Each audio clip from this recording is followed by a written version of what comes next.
shadows and finding truth. You may not believe it, but Bram Stoker's Dracula may be a work of non-fiction. What? That's scarier than getting stuck in an elevator with Jasmine Crockett. Oh, good grief. Really? Come on, I'm trying to be serious here.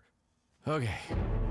Hear it and other amazing tales on Turley's Believe It or Else, 10 to 11 a.m. Central, every Tuesday on the Crusade Channel. Our app and always on crusadechannel.com. Live talk and podcast radio. The way it should be.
Well, here we go on a Tuesday. We are hopefully live asking the question of the day. What in the wide, wide world of sports is going on here? Well, I'll tell you.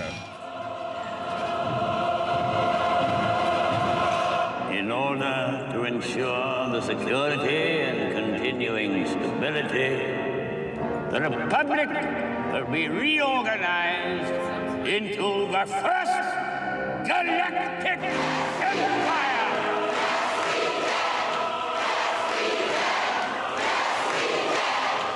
For safe and secure society.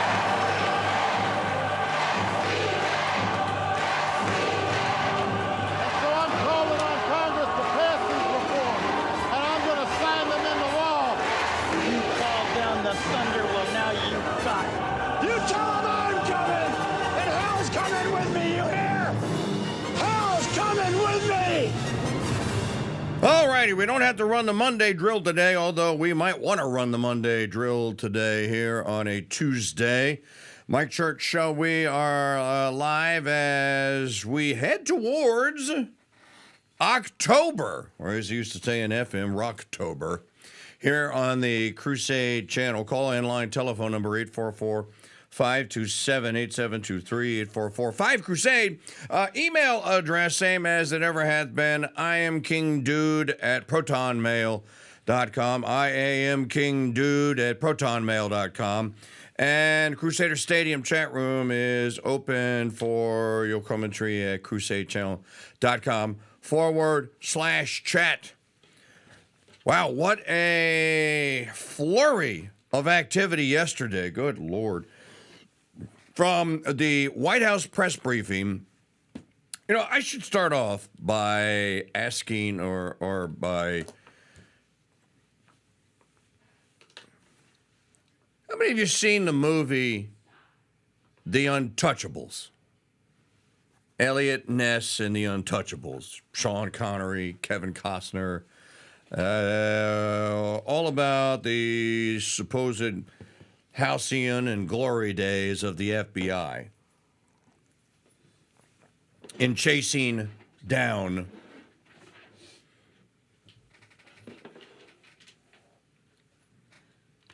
Al Capone and the usual suspects, who then became the usual suspects.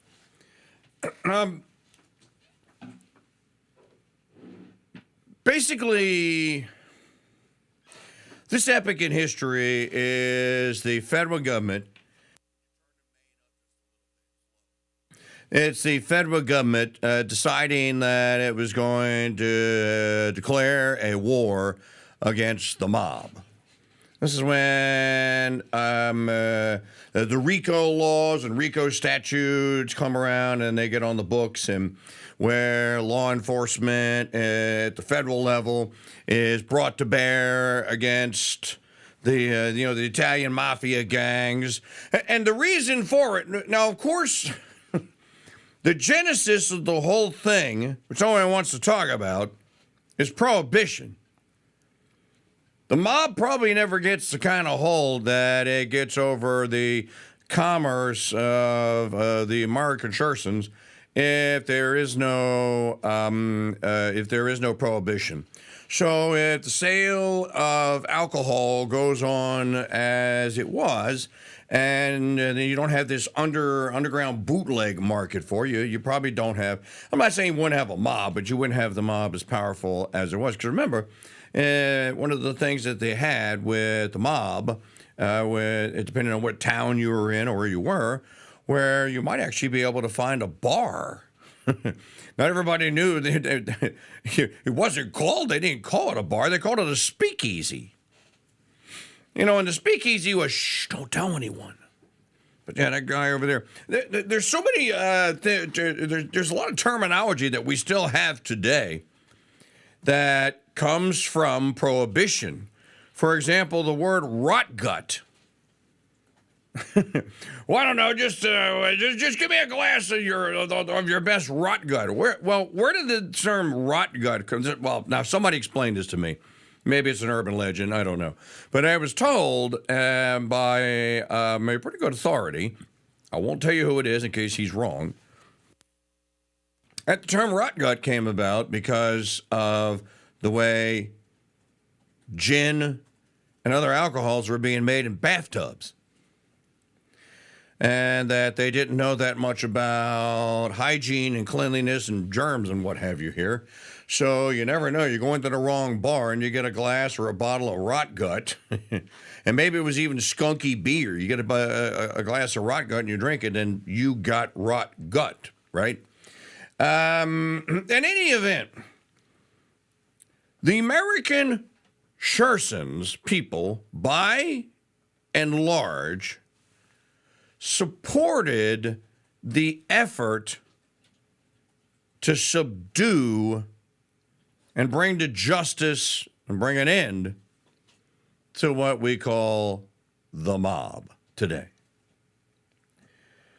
I don't have to go down the litany, the laundry list of all the movies that were made in the 1970s and 80s, starting with The Godfather, about the various mafias and about the mobs and what it is that the mobs did. Go into the 2000s, you got the TV show The Sopranos, and who's trying to put the Sopranos out of business? Well, the FBI, the feds. The point that I'm making, if you're wondering what on earth I'm blathering about, it appears as though the Trump administration is on the precipice of declaring a couple of groups as domestic terrorist entities. I think that they are, actually. One of them is Antifa. There's a chance, and I don't know how this would play out, there is a chance, it seems, that the remnants of what used to be called Black Lives Matter may, in fact, now be sponsored by foreign entities. And this is, I believe, how one of the ways that they're going to tackle, if they do this, Antifa, is they're going to say that you're being funded with anti-government, thus anti-American people activity by foreigners. We can designate them as enemy combatants, and there's nothing you can do about it. Because you're taking their money, their advice, their help, their intellectual guidance, their reconnaissance, their reconnoiter, however it is that they're aiding and assisting you, you're in collusion with them, and now we can go after you. So the question is, the reason I brought up the Untouchables is, did the American people at the time of the war, because Trump had mentioned it yesterday, we'll play most of the press conference. He said, we're going to bring RICO statute. We're going to use the RICO statutes, and we're going to start going after these people. Now, I think that we are well beyond that, and that they abide by the laws the way they are written, that going after those certain individual actors, and yes, you could use the RICO statutes, which would be like interstate bad commerce, right? That we're probably well beyond the time that should have happened. You know, I mentioned this the other day to Magdalene. I don't know if you know this, but Antifa has not left the ICE headquarters in Portland, Oregon since like May. I mean, they've been there for like 3 months. They attack every night. When I say attack, I don't mean that they come up there with placards and posters and signs. They show up with smoke bombs. They show up with cherry bombs. They show up with stuff that's just below actual lethal ordnance, and they use it to disrupt whatever it is that's going on inside the ICE headquarters, and to try to stop people from going in or coming out of the headquarters. There have been a couple of injuries there. There have been no arrests. No one's been arrested. Why? Well, the Portland police think that the Antifa wackos are justified. And so they've done nothing about it. Now, this is where there's lines to be crossed, or lines to not be crossed. Some people are going to say, especially your average civil libertarians out there, your libertarians are going to get panties twisted in all manner of wads over this. Because to them, there is simply no instance whatsoever where any federal force can be used against people that are peacefully protesting. I think that ultimately is incorrect. And I don't think that the First Amendment or the way the Constitution is written as a suicide pact between the people of the several states and their governments and the federal government. I also don't think it was written so that the federales can ride in and do whatever the hell they want and ignore posse comitatus and all that. As I said, there are lines that are going to be crossed here.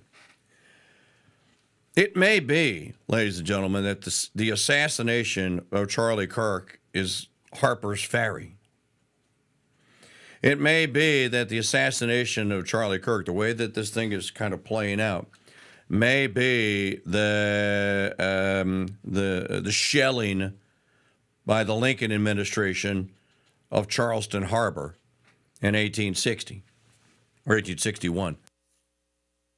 I think that's the kind of touchstone moment. It may be that the assassination of Charlie Kirk is, and history has never really settled this question. Thomas Jefferson went to his grave believing that Major Jonathan Pitcairn was the guy. How many of you, when you was little cheerings, if you were my age, and you learned about the War for American Independence, Revolutionary War, whatever you want to call it, how many of you had a chapter in your American U.S. history book called "The Shot Heard Round the World"? Anybody else other than me remember the shot heard, the shot fired, or heard round the world? What was the shot?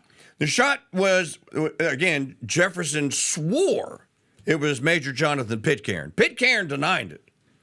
You know that Pitcairn was actually captured, was in captivity once upon that Washington's troops, I forget who it was, that they actually had Pitcairn for a while. And I want to say that he escaped. But and if you don't know the story, I'll explain it to you on another day on a Project 76 webisode or something. Pitcairn was a member, it was an officer in the British regulars. No one ran through Lexington and Concord like Sarah Palin once said, screaming, "The redcoats are coming."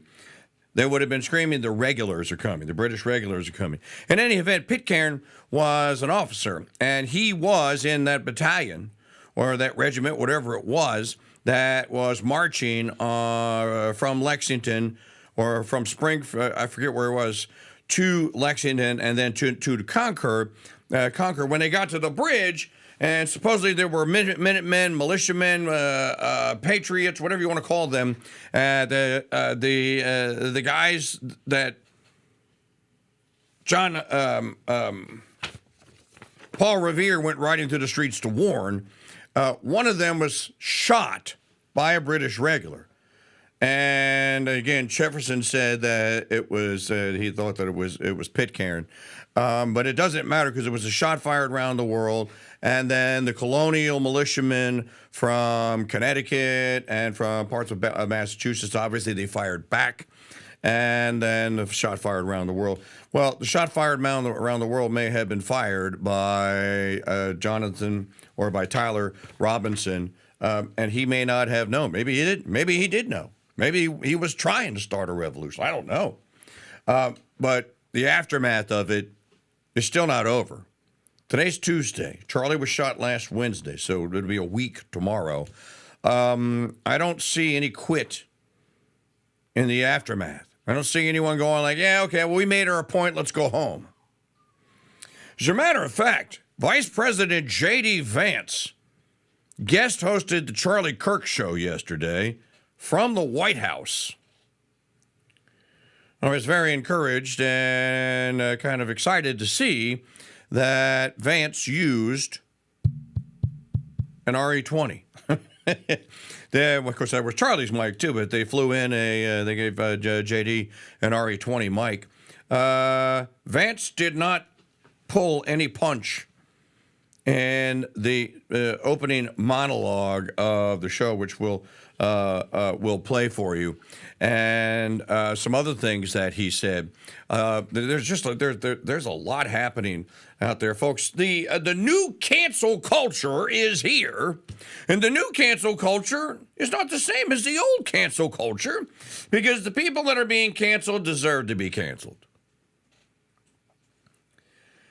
Now, it seems as though it's almost a bit of a sport and recreational activity to monitor the World Wide Web for instances of people savaging Charlie Kirk, his surviving wife Erica, or their children, and dancing on Charlie's grave, spiking the head in the end zone, all the other things that you could say about it, and then going to those people's employers and going like, you know that this creep works for you? You know this creep works for you? And bad people are being deposed and being fired. You know the irony of all this, don't you? When President Trump hosted, when he was then entertainer, real estate mogul dude, media personality Trump, when he hosted that TV show, The Apprentice, what was the tagline for the show? Yeah. You're fired. I thought about it. You made a little bit of an impression on me for just a while, but you're not the guy to run my company. You're fired. And, of course, you know, he would say that for 7 seasons with the #1 show on NBC in prime time. What an irony that the "you're fired" meme. I mean, you can have one, and we used one today with Trump saying you're fired, but you could have a Charlie Kirk "you're fired" meme. I want to give you a preview of tomorrow's final hour as a program, because since this question came up, and there are many of you that are still arguing about it in the Crusader Stadium chat room and elsewhere, I have asked Brother Andre Marie to come on this show tomorrow for a very special Wisdom Wednesday, and he's agreed to do it. And I put the question to him, can Charlie Kirk become a canonized Catholic saint? That's the question. As a martyr, basically. I'm not going to give you the answer. If you know Brother, I think you can probably deduce what the answer is. But I told Brother, I said, Brother, there's a lot of well-intentioned, good-willed people that are saying things like this. And I know that there are some theological and canonical things in the Catholic Church that can give us the answer to this. And so Brother is going to provide the answer tomorrow. So that will be in the last hour as a program. We'll get started at 10 Eastern or so, and Brother Andre will answer that question. There was a press conference in the Oval Office yesterday to end all pressers. By the way, I want to point something out here on the Mike Church Show, here on the Crusade Channel, welcoming all of you that may be listening for the first time or for the first time in a long time. The day that Melissa Hortman, the Speaker of the Minnesota House of Representatives, was shot, this radio station and this person, this host, went live on the air and covered it. I broadcast the press conference from the chief of police from that town. It'll all come back to me in a moment here. But the idea that none of us cared about Melissa Horton being shot and murdered is just bunk. It's not true.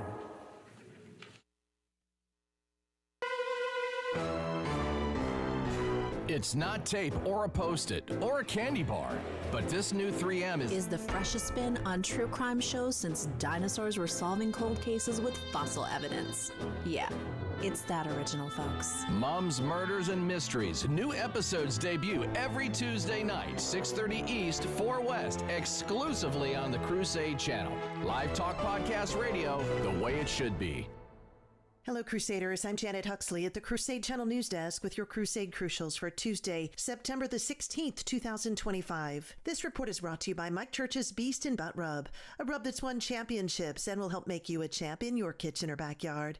Check out Mike's recipes and pick up a bottle or 6 today at shop.mikechurch.com. In the market report, all 3 major indexes were up again, 0.11 for the Dow. The S&P climbed 0.47%. NASDAQ was up 0.94%. Today is Mayflower Day, commemorating the day the ship set sail from Plymouth. That was in 1620. On September 16th of 1620, the Mayflower set sail from Plymouth, England, with 102 souls on board. These colonists, men, women, children, some seeking fortune, some seeking religious freedom, were later known as the Pilgrims. As you know, the story is they intended to land in Virginia, but after 66 days at sea, storms and winds blew them off course, and they ended up in Cape Cod. Today is also National Cinnamon Raisin Bread Day, Voter Registration Day, it's Play-Doh Day and Professionals Day, Step Family Day, Working Parents Day, and it's Guacamole Day. Our quote of the day, a man does not climb a mountain in great bounds, but by taking slow, steady steps. Pope St. Gregory the Great, and our saint of the day is St. Cornelius. You're listening to Crusade Channel News. Hey, Lee. You know, we've known each other for a bit now. I just wonder, what do you really love to do? I love posting civilization-saving threads on X.com, but I get so tired of outrage porn scrolling my medulla has gone oblong blanca. Well, I know just the thing. Pour an iced cappuccino holy roast coffee. Put your earbuds in and catch 2 hours of suspense. The greatest of all mystery, horror, and whodunit classic radio serials. Perfect. While you were talking, I completely forgot who Jack Posobiec was. Catch all 900-plus episodes of Suspense every weekday from noon to 2 p.m. East on the Crusade Channel, our app, and always on CrusadeChannel.com. Live talk and classic radio. The way it should be.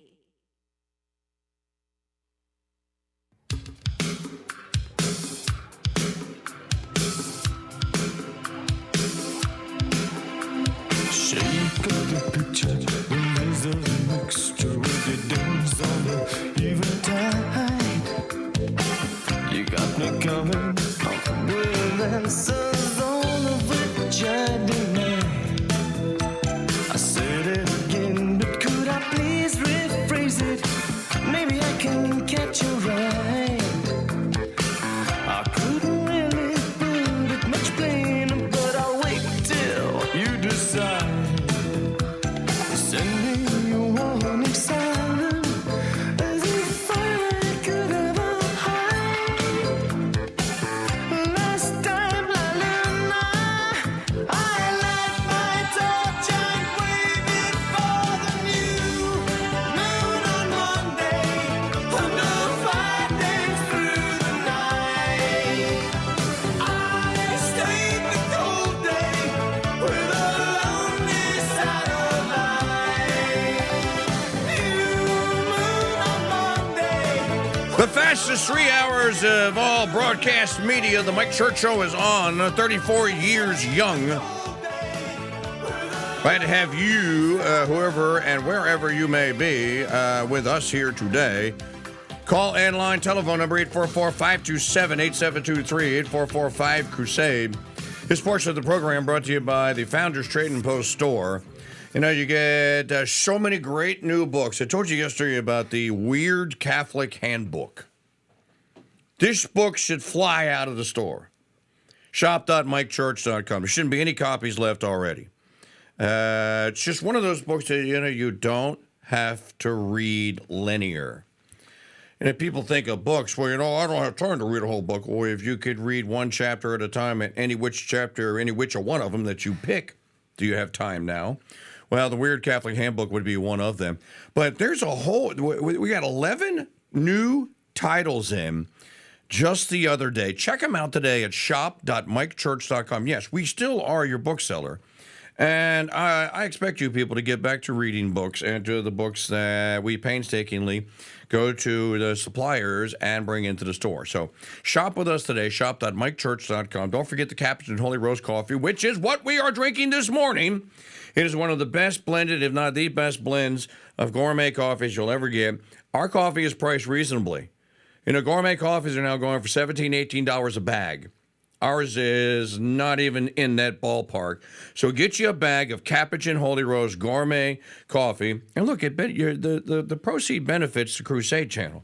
So shop with us today. Don't forget the Mike Church KingDude rubs, Beast and Butt Rub, Katie Hanna Steak Seasoning, and Chicken Mamu, and all the other great stuff. Maggie's Rosaries, My Cigars, and much, much more. All in the Founders Trading Post Store. Your purchases support the Mike Church Show, and we keep KY Postman and Joe Beeman employed because we ship through the United States Postal Service. What's not to like? So shop with us today. Shop.mikechurch.com. Shop.mikechurch.com. I see somebody in the chat room saying that Marjorie Taylor Greene is saying that we need a national divorce. Ted, did you have a link on that? I think I saw something about that yesterday, but it was a very hectic and chaotic day yesterday. For those of you that missed yesterday's program, that would include me, because I was just kind of like here in person. The internet went out. Maggie, we still don't know what happened to AT&T, do we? Nope. The outage started here locally, just in this, like around this area, and then ultimately spread to almost the entire parish. Now we're in county for where you are. Ultimately, they got it fixed sometime yesterday after lunchtime, afternoon or so. But it did a number on, and we're going to learn from our mistake that our network wiring. We'll have it set up differently for the next time.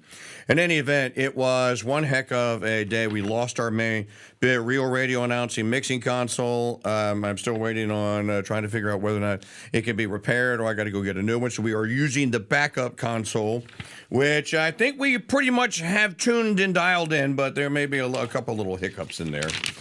So in any event, one heck of a day. Did you're pointing to me? Signal. Hold on. We have communication coming in. Here it is. Okay. This is what Ted was talking about in the chat room at crusadechannel.com/chat, where you are welcome to share your commentary and enjoy the program amongst others that are as well. It's for members only, so you'll have to join us at crusadechannel.com/join today. Don't want to pull up. Did your internet just crap the bed? No, it didn't. Well, mine says that page is not available. I'm looking right at it. Well, maybe you can read it to the audience because I can't get it. Too long. Okay, well, then I'll have to do it later because I can't get it. That's weird. Wait a minute. It's coming through now, Con. I just wanted to see it. I got nothing. I got blank screens. So Monday continues for Mike on Tuesday. It's you because. Well, it's probably this stupid Hades-forsaken Brave browser, which once it decides that it's cached, it's not going to display it for me. So you're going to have to, I'll have to do it later then. Other things that we'll talk about, I can't get to Marjorie Taylor Greene now because the stupid link won't open, but as soon as it does, I will fill you in. There was a press conference yesterday. The president signed an executive order of some sort that basically paved the way for the Memphis Safety Task Force. And what this is a, I didn't know this. Apparently Memphis, Tennessee is like the new murder capital of the world. And I guess the National Guard is going in cooperation with the local police, are going to go into Memphis, and they're going to do in Memphis what they have apparently done, or what they have done in Washington, in Mordor on the Potomac. And let's see, the governor of Tennessee was there. I think it was the mayor of Memphis was there. And so they signed his executive order, and then President Trump started taking questions from the reporters that were in there. I mentioned this before we went to the timeout. People like me are being accused of hypocrisy by leftards who are saying that we had no issue whatsoever with the murder of Melissa Hortman, who was the former Speaker of the Minneapolis House of Representatives. Now, those of you that are longtime Mike Churchill listeners, you will remember this, and you will recall that Melissa was shot early Saturday morning. I forget, I think it was back in June. No, it was either May or June. And she was shot, and there was actually some surveillance footage from her ring cams and her home surveillance that showed the guy that was wearing the weird baldy. He was wearing a mask, a latex mask, kind of like a Mission Impossible mask that made him. It looked like it was a dude, but he had a shaved head. He was dressed as a police officer.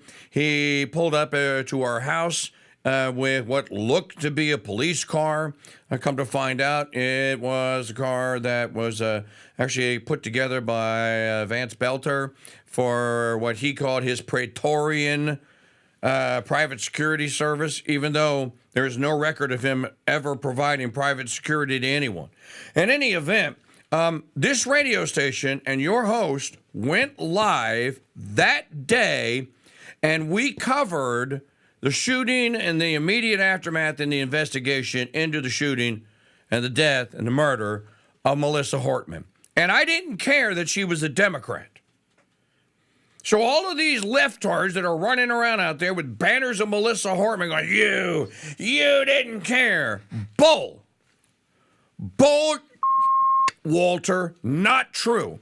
As a matter of fact, our investigation and our looking into the case went all through the following week. George Webb was on this show the following Wednesday, and we talked about Vance Belter after he ultimately surrendered. You know that Vance Belter sent a letter to Kash Patel, right? Does everyone know this story?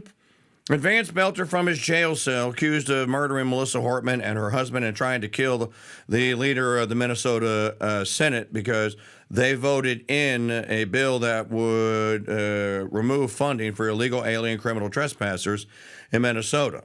Remember Melissa Hortman cried the day? That vote was Thursday. She was dead Saturday. She cried on Thursday saying that she had cast the tie-breaking vote because it was the right thing to do, but she was terrified. Who was she terrified of? Well, apparently Vance Belter and other forces in Minnesota. So the idea, just the accusation, this is what the left does. They lie. These people are Satan-worshiping liars. The idea that somehow we didn't care because she wasn't one of us and because she was a Democrat and that we're all going, yeah, got one. It's just not true. It's insulting. It's defamatory. If you air that and you attach a proper noun to it, like mine, it's slander. But this is the only place that they have to retreat to. So Trump was asked yesterday, President Trump was asked by some snotty-nosed fat broad who somehow snuck into the White House press corps, this overflowing Jabba the Huttress, disguised as a journalist. Well, Melissa Hortman, no flag will Trump fly at her stab, winja hypocrite.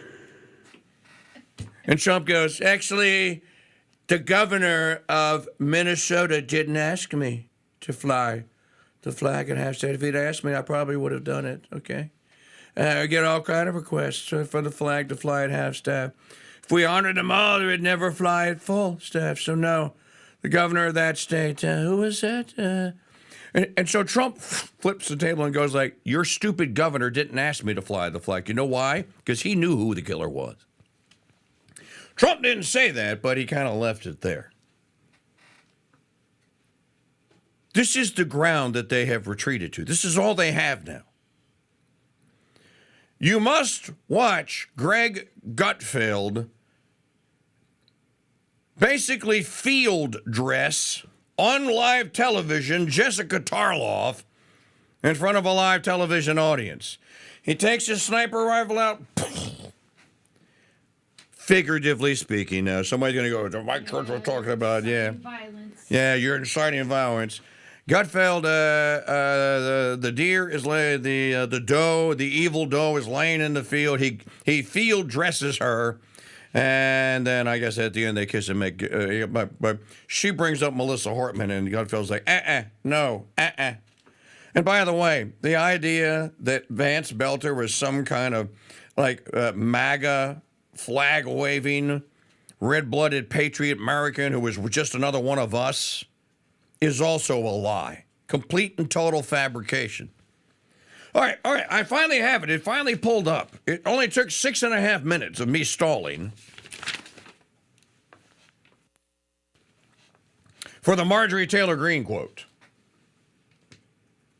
The representative from Georgia.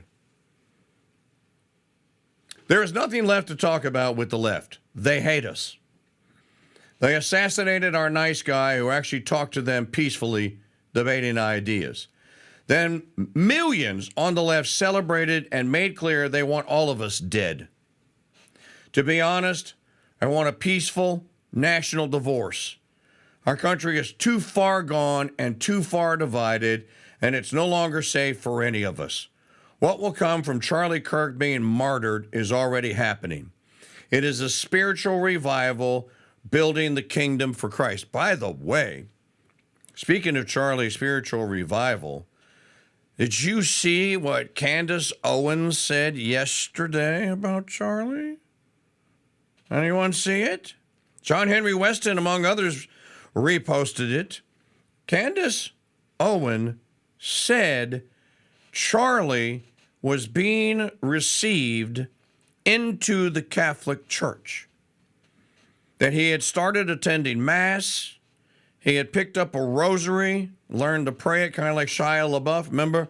Well, I know the prayers, I just don't know the dismount prayers.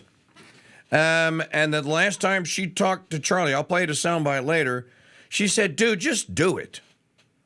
You're too smart of a guy to remain Protestant, which she was kind of quoting John St. Newman to him, saying to be deep into history is to cease to be Protestant. Was Charlie on the way? You know, that's a great thing. We'll talk about it with Brother Andre tomorrow. Really looking forward to that.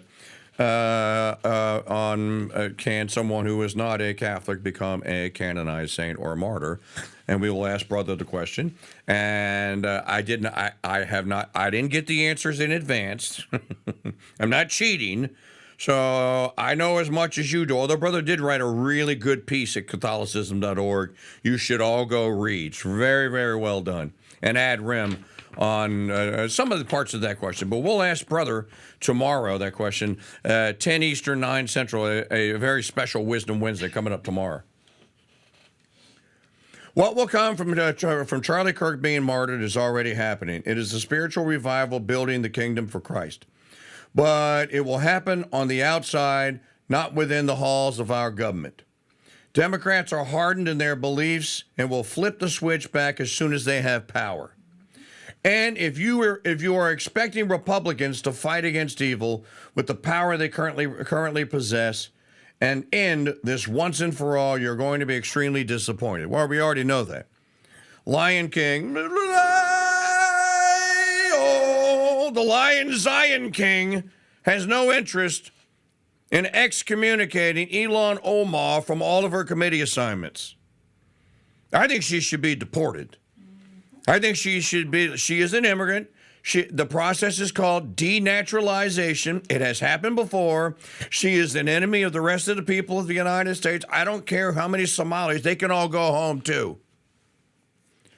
Maybe if you deport Ilhan Omar, the rest of the people that are occupying the formerly great state of Minnesota will leave too.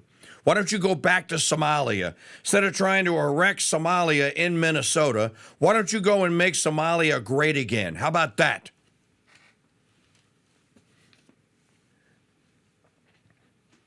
You're going to be extremely disappointed, MTG says. This week, Congress will be voting on another CR, Biden's budget that funds trans... Wait a minute, is this old?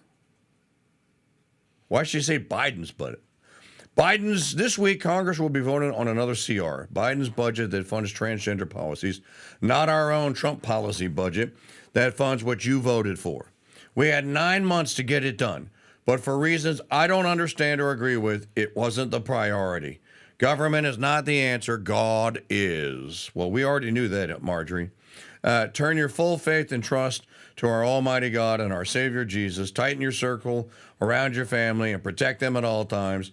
I will pray for the left, but personally, I want nothing to do with them. Marjorie Taylor Greene. Same, girl, same. Yeah, I think I agree with that.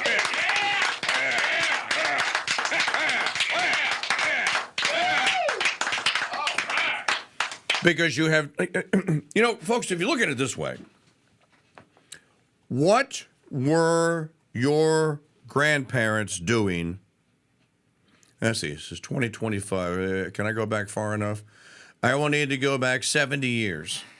What were your grandparents doing 70 years ago today? That would have been in 1955. I will go out on a limb and I will wager you that they weren't worried about being assassinated on their way to work if they had the wrong bumper sticker on their truck. I will wager you that they probably thought that when they did go to work, if they left home, that they worked in middle America with probably similarly minded people. And even if they were members of different parties, I will wager you that the one party didn't despise the other with a seething, vitriolic hatred like happens today.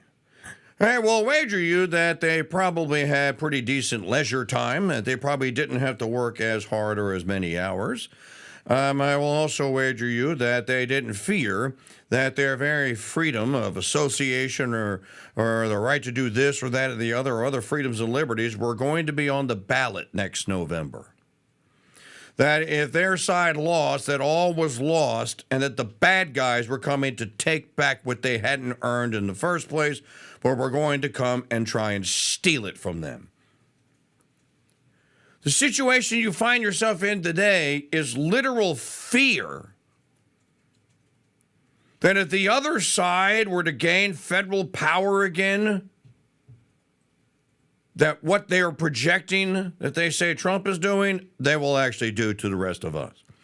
There are many bright spots, though, that we are discovering here. And one of them is, and Magdalene Rose pointed this out yesterday, one of them is they are vastly outnumbered.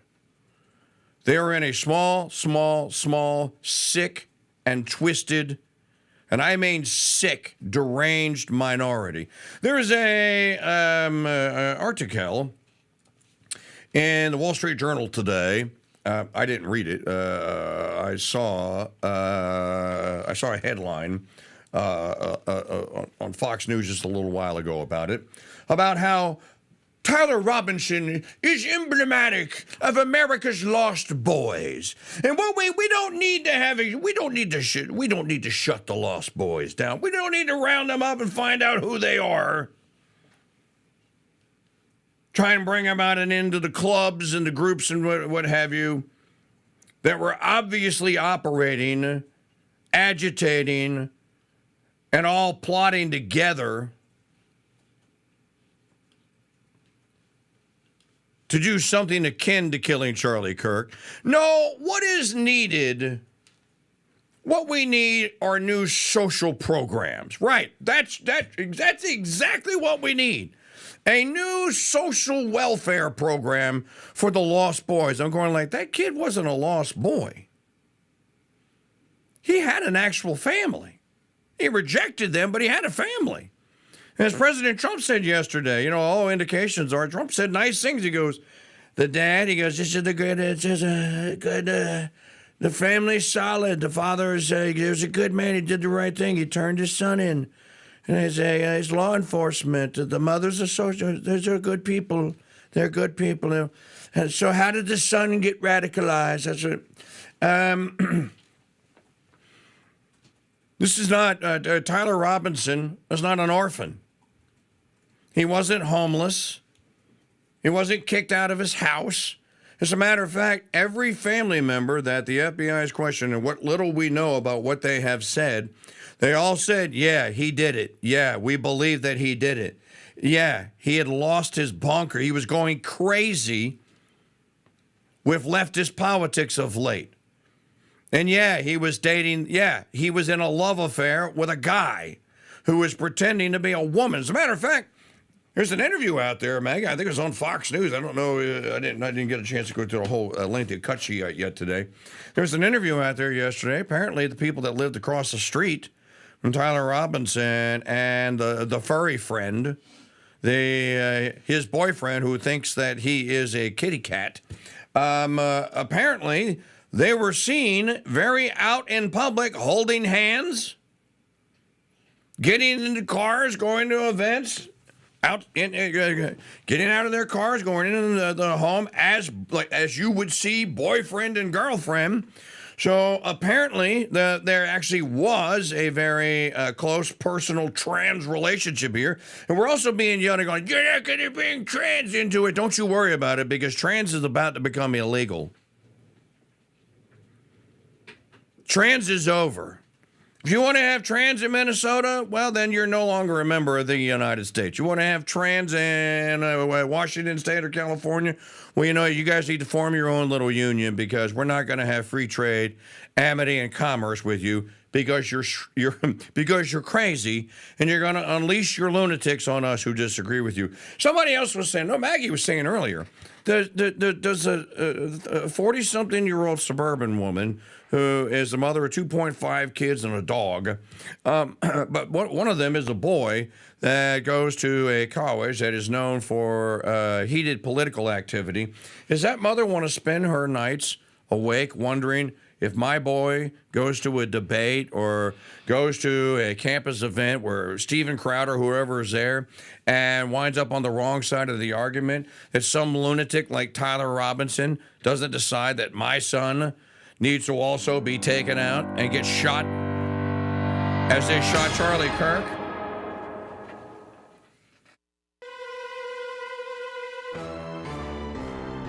It's not tape or a Post-it or a candy bar, but this new 3M is the freshest spin on true crime shows since dinosaurs were solving cold cases with fossil evidence. Yeah, it's that original, folks. Mom's Murders and Mysteries. New episodes debut every Tuesday night, 6:30 East, 4 West, exclusively on the Crusade Channel. Live talk podcast radio, the way it should be. And so, the responsibility of every coffee cup is to ensure the authenticity, the freshness, and... Now, who in the name of Pete Texas could this be? Good afternoon, dear. Dear, what are you doing here? You're supposed to be home with the little coffee cups. I was home with little Arabica, Columbia, and baby Dark Roasta, and then the phone rang. It was Director Trump. What did he want? Well, seems he was told that when we were at Coffee Cup Academy together, I was the one chosen to be the coffee cup inspector. Then... When I look into those dark, roasted eyes of yours, all I can think of is, well, will you be my wifeachino? And I've been completely happy raising our little espressos until you started spending all your time fending off some... Dropout and his pet Sasquatch. It wasn't a Sasquatch, it was a Rougarou. And besides... Oh, save it for the decaffers. To guarantee we bring about the golden age of American coffee, Director Trump has put me back in charge. Will Miss Coffee Cup save the CCA and bring about the golden age of American coffee? Stay tuned to this station for our next episode. And in the meantime, order Abbey Roast Coffee at shop.mychurch.com. Have you ever dreamed of being like Brian Kay or Mitter Monday and being a free Farm Friday star? But you know you have no shot at it because you can't tell the difference between a U and a Y-O-U. Well, lucky for you, we have an entire bookstore filled. In a world more and more infiltrated with fake news, AI-generated slop, hola, isn't it great knowing that Crusade Channel News is still researched, written, and performed by actual humans? Hey, what are you doing in here? Oh no. Get your hands off of me. You chipped my chip. Boys, break it up! Jeez. Catch Crusade Channel News, weekday mornings on the Crusade Channel. Live talk and podcast radio, the way it should be. No AI was harmed in the making of this radio content. We hope to next time. Hey, it's Mike Church with another adventure in Stuff You Really Don't Need to Know. The difference between an antidote and an anecdote. One is a cure for something that's poisoned you, like a corona hoax vaccination, and the other is a short accounting of facts, something the aforementioned vaccine has almost none of. Here's another anecdote for you. The flag of the Sacred Heart of Jesus is also known as the Carillon de Sacré-Cœur, or the original flag of Quebec. And did you know that our Founders Trading Post is the exclusive maker and distributor of this one-of-a-kind, full-size, beautiful flag right here in America? Yep. Order a Sacred Heart flag right now and take $5 off and get a matching Sacred Heart flag bumper sticker for free. Don't cost nothing. Hurry, spring is coming and supplies are limited. To order, go to mikechurch.com/flag or call us 844-527-8723.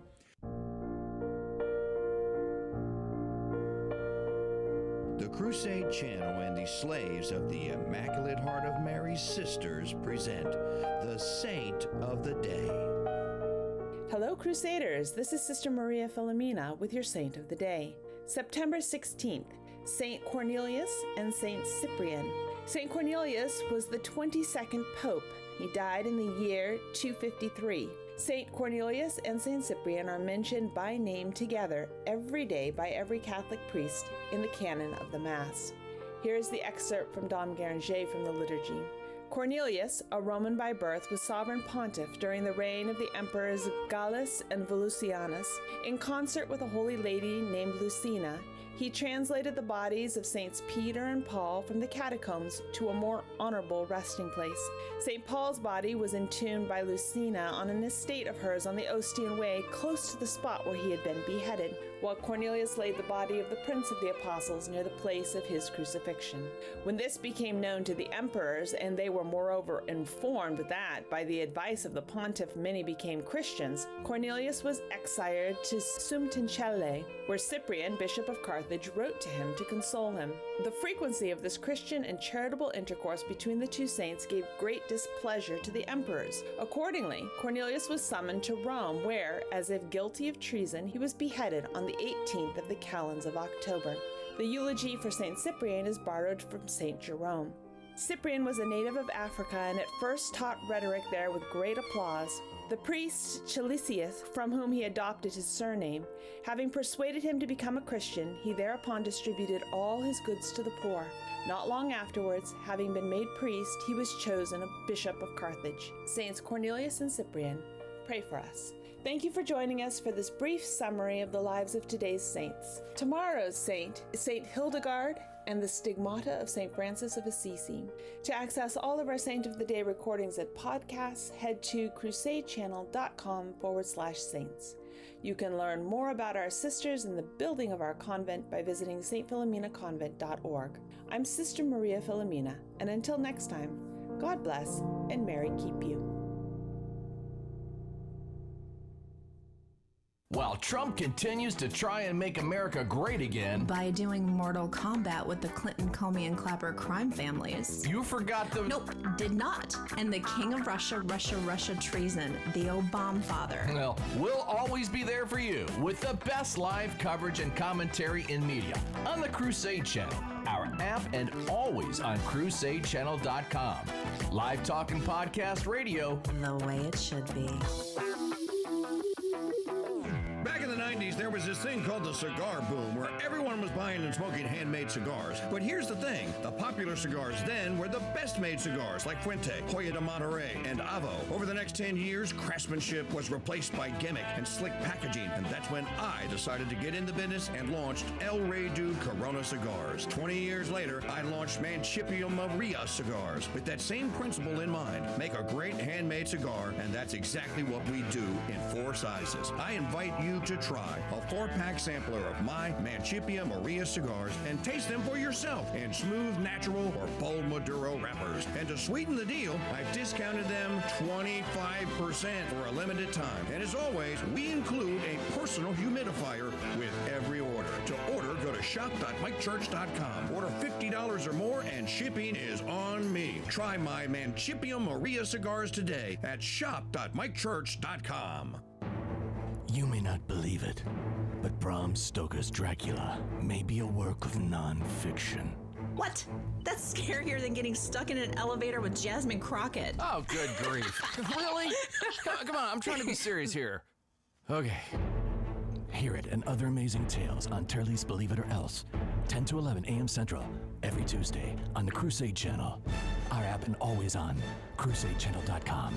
Live talk and podcast radio. The way it should be. Now, there's one thing you might have noticed I don't complain about. Politicians. Everybody complains about politicians. Everybody says they suck. Yeah! Well, where do people think these politicians come from? They don't fall out of the sky. They don't pass through a membrane from another reality. They come from American parents and American families, American homes, American schools, American churches, American businesses, and American universities, and they're elected by American citizens. This is the best we can do, folks. This is what we have to offer. It's what our system produces. Garbage in, garbage out. If you have selfish, ignorant citizens, you're going to get selfish, ignorant leaders. And term limits ain't going to do you any good. You're just going to wind up with a brand new bunch of selfish, ignorant Americans. So maybe it's not the politicians who suck. Maybe something else sucks around here. Like the public. Yeah, the public sucks. There's a nice campaign slogan for somebody. The public sucks. Have hope. Have hope. Because if it's really just the fault of these politicians, then where are all the other bright people of conscience? Where are all the bright, honest, intelligent Americans ready to step in and save the nation and lead the way? We don't have people like that in this country. Everybody's at the mall, scratching his ass, picking his nose, taking his credit card out of his fanny pack and buying a pair of sneakers with lights in them.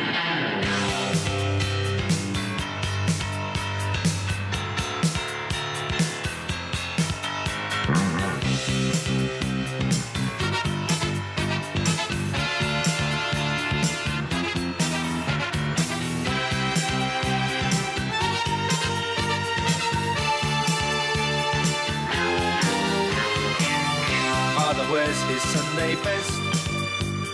Mother's tired, she needs a rest. The kids are playing up downstairs. Sister's sighing in her sleep. Brother's got a date to keep, he can't hang around. Our house in the middle of our street. Performing this show with 94.2% of my testosterone tied behind my back just to make it fair. An oasis of toxic masculinity in a sea of despondent, murderous, single, angry, ugly cat ladies. It's the Mike Church Show, 34 years young. The Crusade Channel is coming up on anniversary number 10. So on November the 11th of this year, if we make it that far, we will have been on air for 10 years post Sirius XM. But we got to get there. So, fundraising. We do fundraising every week now, not every month. You can see the the total that needs to be raised this week in the Crusader Stadium chat room at crusadechannel.com/chat. And you can also use the handy-dandy donate buttons right there to make a contribution donation at crusadechannel.com/donate. That button always works. When in doubt, crusadechannel.com/donate, and it'll work.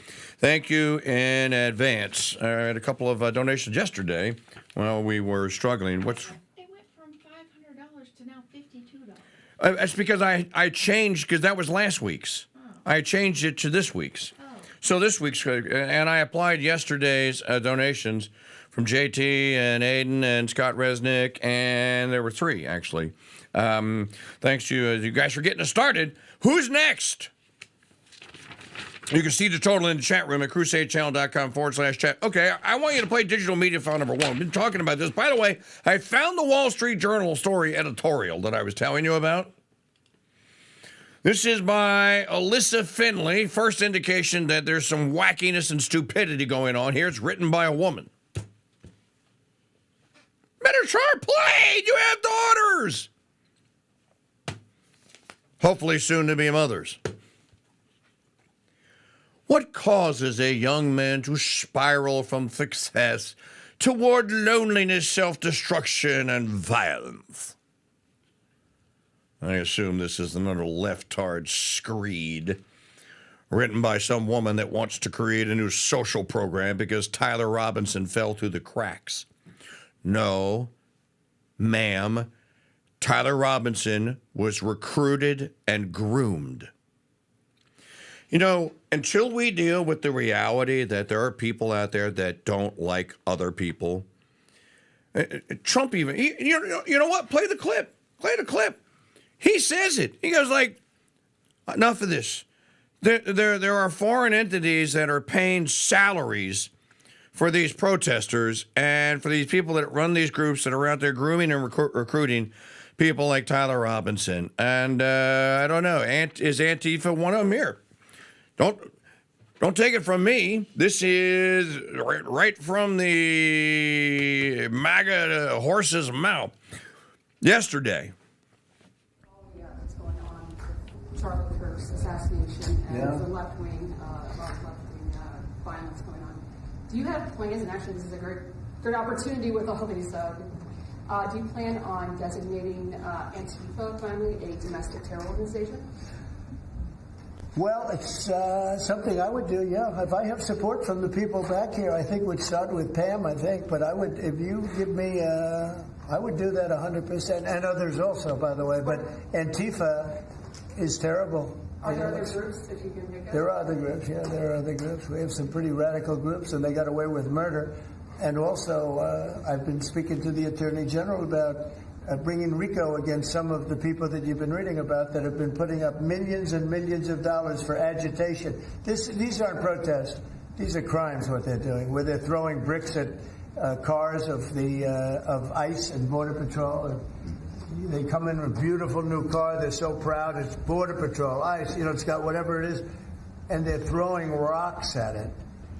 And after 50 yards, it looks like an old beat-up vehicle. It was just brand new. It was just bought for the purposes. And they don't have to take that anymore. I let it be known. We'll take responsibility. They don't have to take it anymore. And they don't want to take it. They were told by a past administration, it became almost a culture, if somebody throws a rock at you, do nothing. If somebody spits in your face, do nothing. And I say, when they spit, you hit. Do whatever you want. You do whatever the hell you want. I watch it so sick it made me. For 4 years, I had to sit home and watch people screaming at policemen and spitting in their face, and they weren't able to do anything. They just had to grin and bear it. They're standing up like a piece of steel. And a woman, in many cases, women, you can see they're professional agitators. I had one the other night. I had 4 the other night, all in one group, total phonies. I started to scream when I got into a restaurant, something with Palestine.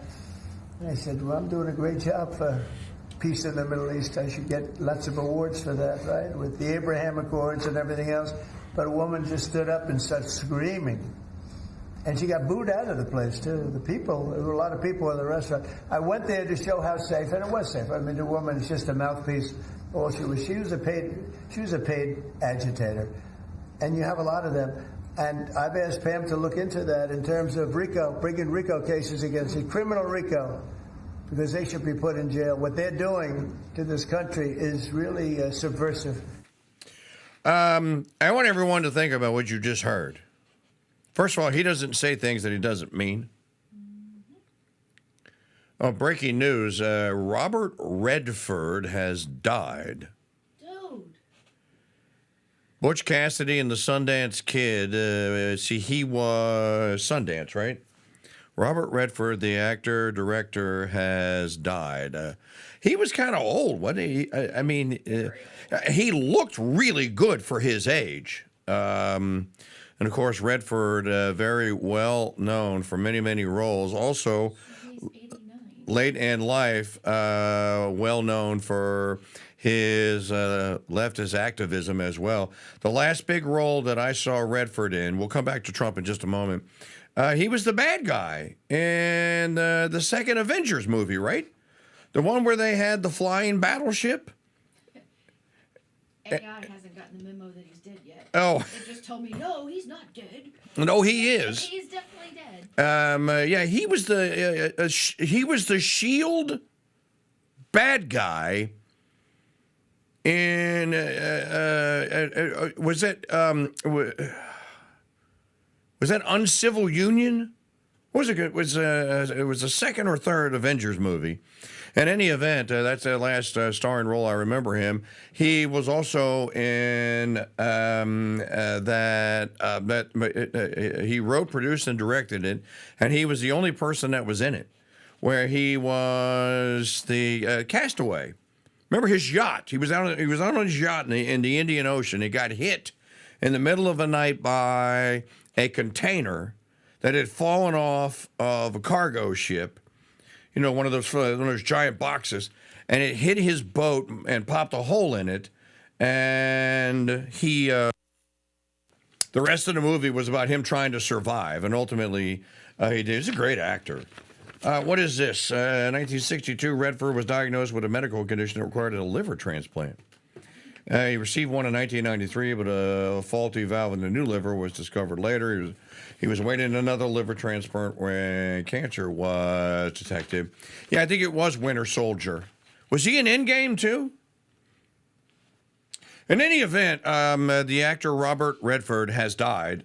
He was 89. And of course, you know, someone like my mother, who was in her 80s, would remember Redford for The Way We Were. The Streisand Redford flick from the 70s that really catapulted him as leading man, and every woman was in love with Redford. Because, I mean, he was Robert Redford. And of course, you know, I think one of the signal accomplishments of Redford's career was Robert Redford started the Sundance Film Festival, right? And he also started the Sundance Channel. And there's a lot of great shows that actually were indie kind of shows that that would never have made it on network TV, but they found a home on the Sundance Channel. So, like most people, a very complicated life. Yeah, he was, I think, a friend of the Obamas and in that usual Democrat crowd. But then again, to be fair, guys, so was Stan Lee. I mean, Stan Lee was a Hillary promoter. But, you know, Stan Lee was a kind of a Democrat from an old school Democrat perspective or point of view, not like the Democrat Party today. You know, to Stan Lee, the Democrat Party was the working man's party. That's what they used to say back in the 50s and 60s and what have you here. Yeah, he was in Up Close and Personal with Michelle Pfeiffer. He was he was a block. The dude was a cinematic juggernaut.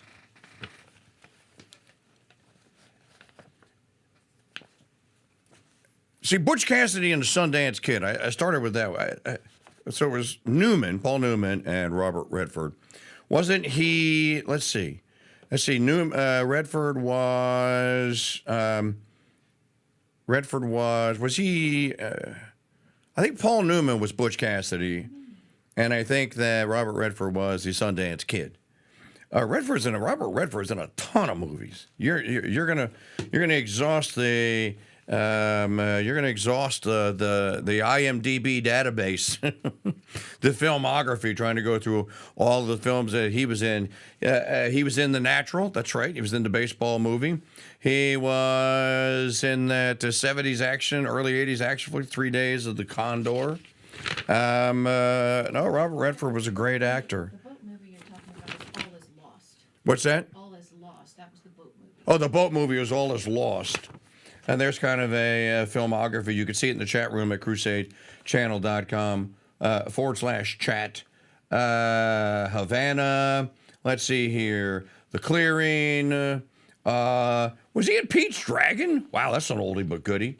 The Old Man with the Gun. I'm just looking for the Captain America Winter Soldier. That's one that he was in. Lions and Lambs, Spy Game. Look, he was in, when he was very young, he was in a John Wayne movie down there. What is that next to Up Close and Personal? I can't see that graphic is small. I don't know what it says. La Classe Americaine.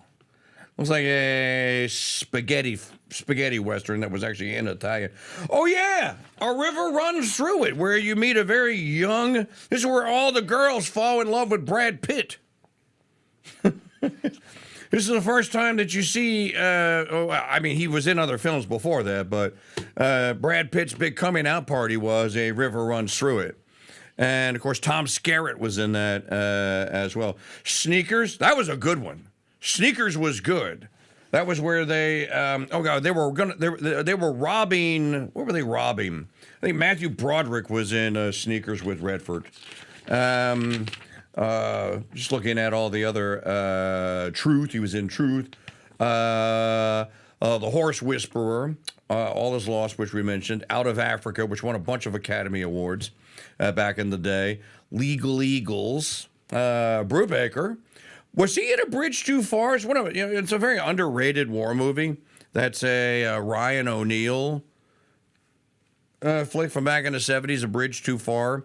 And, of course, A Bridge Too Far was this corps of U.S. soldiers was tasked with, okay, you got to stop the Germans from getting across. It wasn't the Rhine. I don't know. Maybe it was the Rhine. Whatever the river Vermagen, I want to say. You got to stop the Krauts from getting across this river. There's 3 places where they can cross. And you need to put your demolition team and go blow up the bridges, basically. And they blew up the first 2, and then the last one was like, there's no way. You can't get to that bridge. It's too well guarded. They know we're coming. And that's why it was called A Bridge Too Far. So he was in that. He was in All the President's Men. That's right. He was with Dustin Hoffman. Hoffman played Bernstein, and he was Woodward, I guess. So again, to recap the news that Robert Redford, the great actor, founder of the Sundance Channel and of the Sundance Film Festival, and too many movies to mention, has died at 89. Eternal rest grant unto him, O God, the perpetual light shine upon him. May he rest in peace. Amen. I won't make the mistake that Joseph Pierce made when David Bowie died. And Pierce wrote a piece about, very critical Pierce, about all the things that Bowie could have done and that he didn't do, and he wasted his talent, and then he died as an apostate and what have you. Only to find out through his wife, Suzanne, said, you may want to write another one in a retraction because this just came out about David Bowie's last months because he was stricken with a cancer. He knew it was terminal. And apparently, if you read about it, David Bowie was calling for priests because I want to say that as a boy, he was a baptized Catholic as a young man or as a boy. And that according to Bowie's wife, Bowie either he was coming back to the faith or he came back. Or he at least had met with a Catholic priest and had asked for last rites and what have you, and so Pierce had to write maybe I was just a little bit out in front of the story, and we got it corrected here.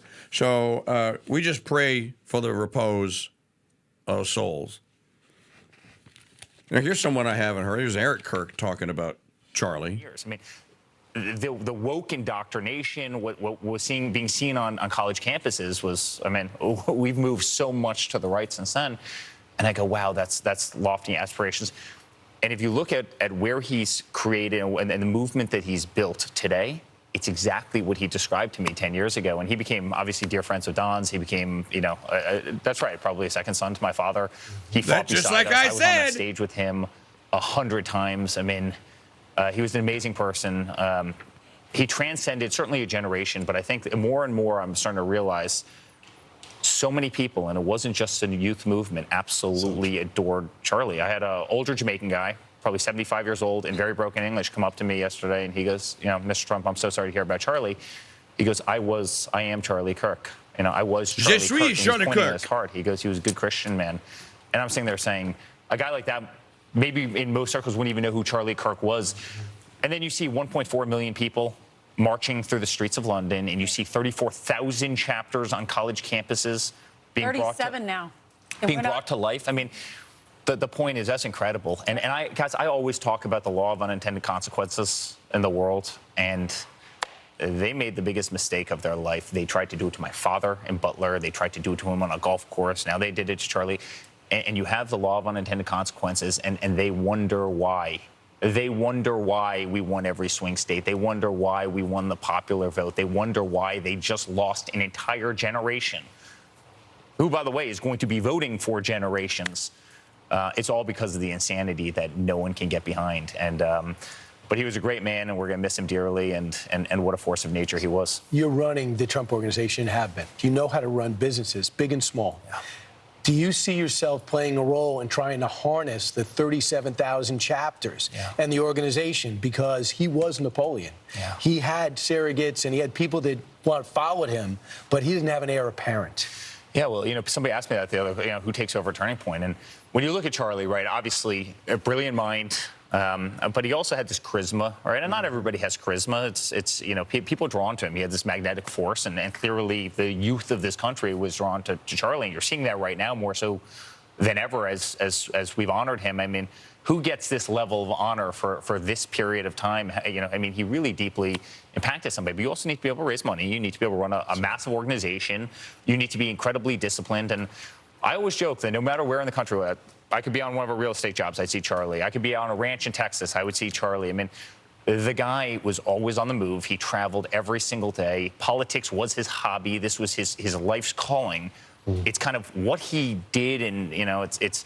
You ever heard that expression? You are who you are what you kind of woke up to. The last thing you thought about when you went to bed, that's who you are. That's what Charlie was. The last thing Charlie thought about when he went to bed, when he woke up in the morning, was politics and this movement and this goal of his and God and Christianity and the American flag and the Constitution and the family unit that is so deeply under attack in this country, and that's what he fought for every single day. So it wasn't just his company, it wasn't just a business. It was really his calling, and he embodied that every day. And again, a remarkable person, and somebody who's clearly going to be missed. Yeah, Eric, what amazes me is to hear. And there's Eric Trump talking about Charlie Kirk. Play Digital Media file number 2, Maggie. I'm just going to skip around a little bit here today. By the way, it can't be Ben Shapiro is not going to replace Charlie Kirk. No, he thinks he is, though. That's someone that's going, well, it's obvious that I've failed in my micro strategies, and I don't lead an army of young people and a bunch of Zionists, and they're going to war against common decency and Christianity and Jesus. Young Christian America is on to Shapiro. It will be non serion, like Satan told St. Michael or told God, I will not serve. Young Christian America are not going to be put under the thumb of the Ben father. Now we don't have enough time to play it. We'll play it next segment. Also say this to what Eric was saying about a commitment to what it is that you do. Yeah, there are some of us that okay. You could say, je suis Charlie Kirk, I am. You can say, nous sommes tous Charlie Kirk maintenant, that we are all Charlie Kirk now. One of the two. But I think there's a lot of us out here that take this and live, sleep, eat, and breathe it. And we'll carry on in Charlie's memory. Good afternoon, and welcome to the Silk Feather. Ma'am, what would you like to drink? Oh, I'll take the Dom. The Dom Perignon, of course. Ah, the lady has taste. And you, sir? I'll just take the Diet Coke. Oh, dear. You know, what I miss about the good old days before social media and AI ruined everything? Let me guess. No fat people outside of the circus, and Ozempic was the name of a demon in C.S. Lewis story, right? Well, yeah. But besides that, classic radio shows with actors and actual stories. Well, lucky for the human race, the Crusade Channel is rolling over 900 episodes of a show called Suspense. Tweak your mystery-solving muscles over lunch and catch episodes of Suspense, weekdays noon till 2 on the Crusade Channel. Live talk and classic radio the way it should be. I like my version of suspense. Hey! Doesn't work without me.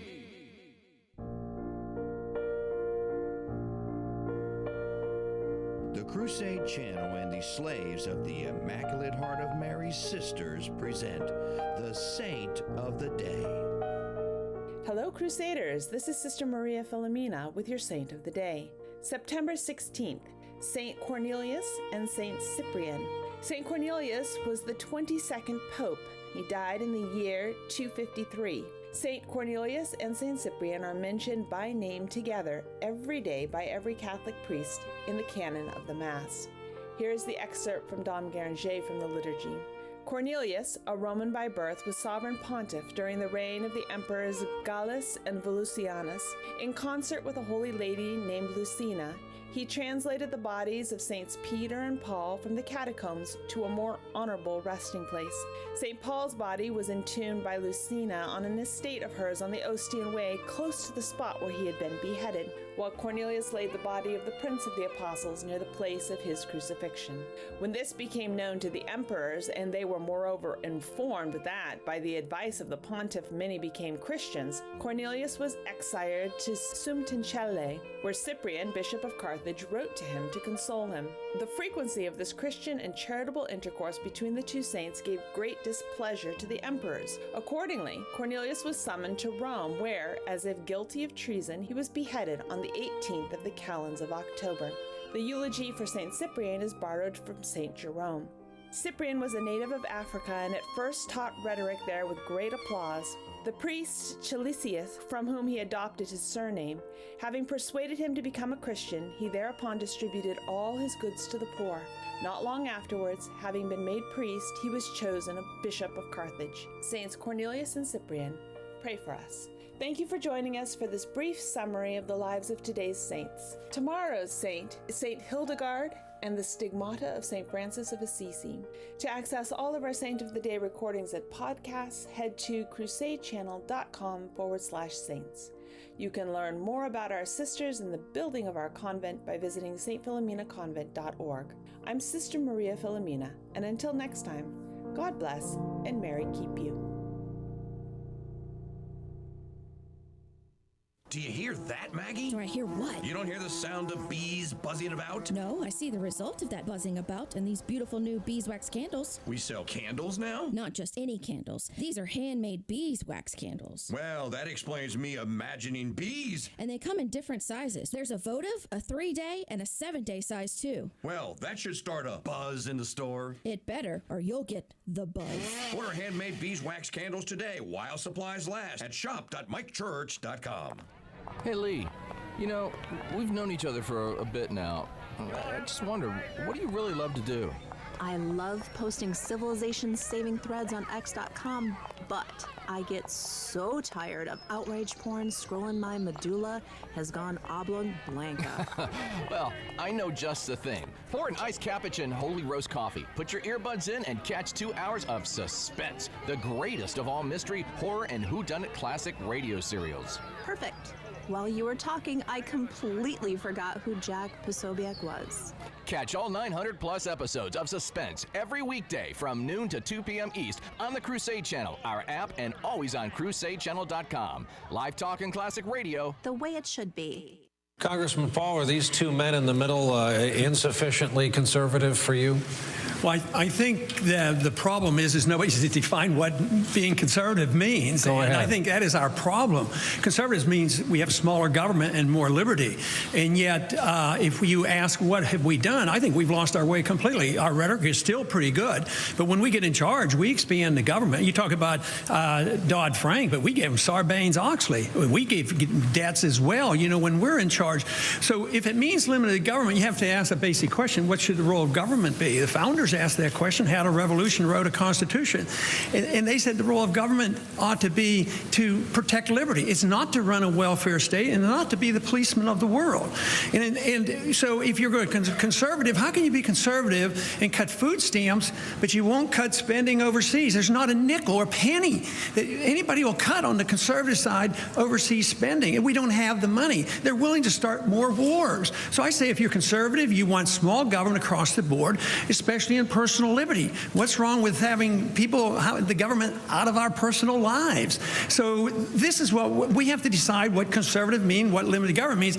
And I have a simple suggestion. We have a pretty good guide, and if we follow the Constitution, government would be very small, and we would all be devoted conservative.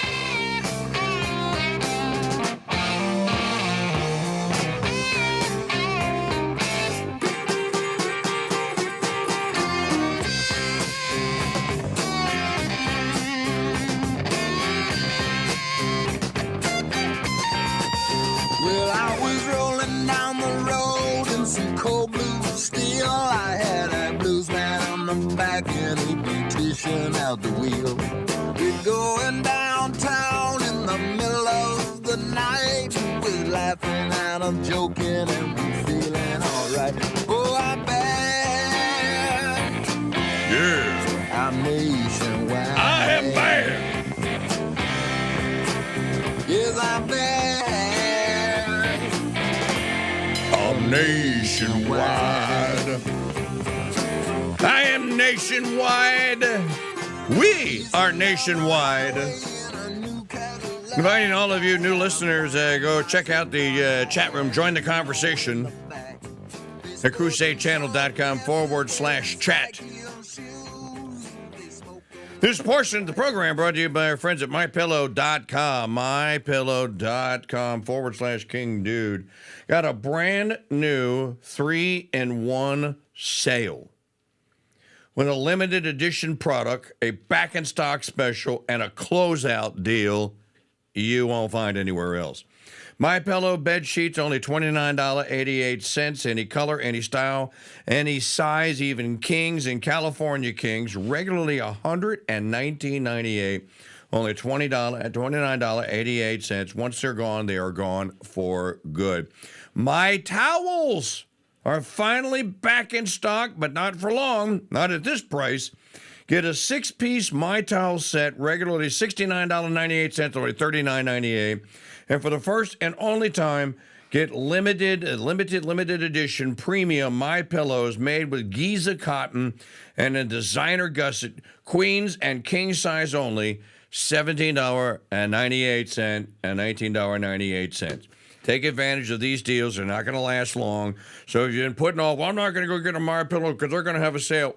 Well, they got a sale, but it ain't going to last forever. So MyPillow.com/KingDude. MyPillow.com/KingDude. MyPillow.com/KingDude. All right. Now you can play. By the way, somebody just sent me this. Maggie, you'd love this. Did you know at allrecipes.com there is a thing called Next Best Thing to Robert Redford Pie? This is a creamy pudding-like pie. It has thick chocolate filling, thick cream cheese filling, a butternut crust, and is topped with whipped cream. Definitely not for you fat bastards and diabetics that are on diets. So says me. Which means I can have one. Sucks to be you. Dude, doesn't that sound good? actually?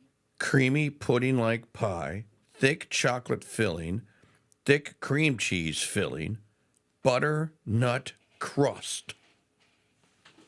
Yeah, there it is. Give it to me. I want it. That is the next best thing to Robert Redford pie.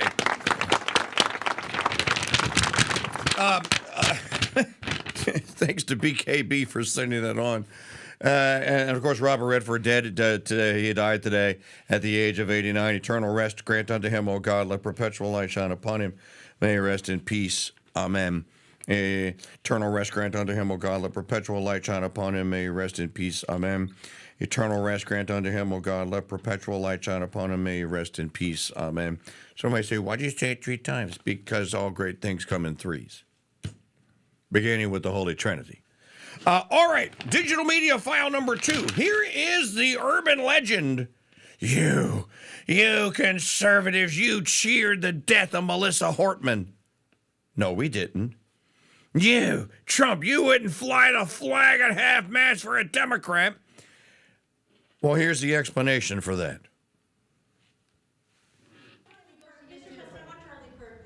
In retrospect, given all of the moving ways that this White House has paid tribute to Charlie Kirk, Right. do you think it would have been fitting to lower the flags to have staff when Whatever, this morning fatso. the Minnesota House Speaker was gunned down by an assassin as well? I'm not familiar. Oh, The Minnesota House Speaker. She's Jabba the Huttress. Was assassinated this summer. Well, if the governor had asked me to do that, I would have done that. But the governor of Minnesota didn't ask me. I didn't. I wouldn't have thought of that, but I would have if somebody had asked me. People make requests for the lowering of flag, and oftentimes you have to say no because it would be a lot of lowering. The flag would never be up. Had the governor of Minnesota asked me to do that, I would have done that gladly. Let me ask you a question. If Joe Biden were still president, heaven forfend, or Kamala Cackala Harris, would they have flown the flag at half-mast for Charlie? No.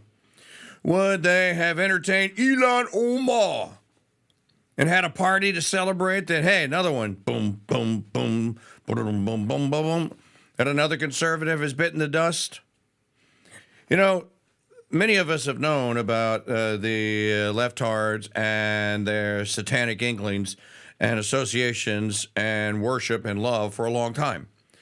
I'm not kidding. When I called the Democrat Party the cult of death 10 years ago, I meant it. You know, in 2013 or so, when I was still on the Sirius XM Patriot channel, back in the day when you started hearing me start to talk about all things Catholic and stuff. And this is when it dawned on me that this is not a conversation about politics any longer. I hope people understand this is not a conversation about politics. Politics is just like someone once said, C. Everett Dirksen or whatever, the art, or maybe it was Aristotle, the art of the possible.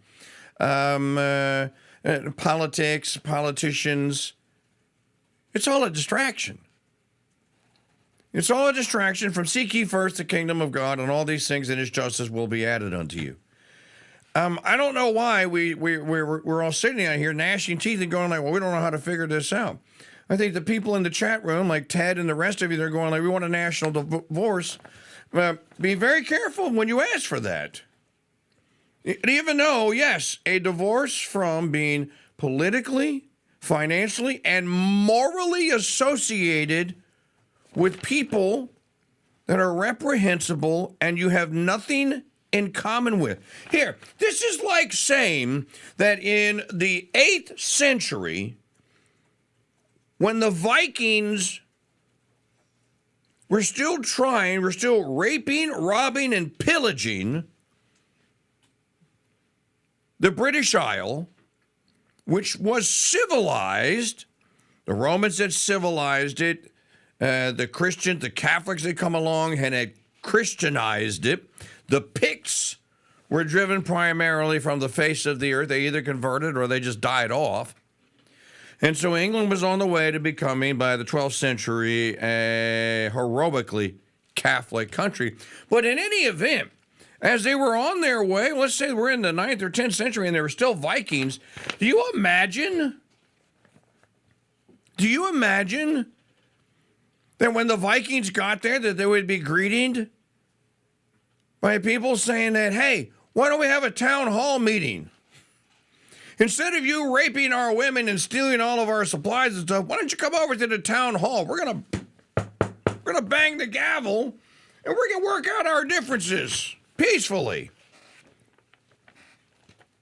Well, the Vikings wouldn't have gone for that, and the Catholics would have been murdered, slaughtered for suggesting it.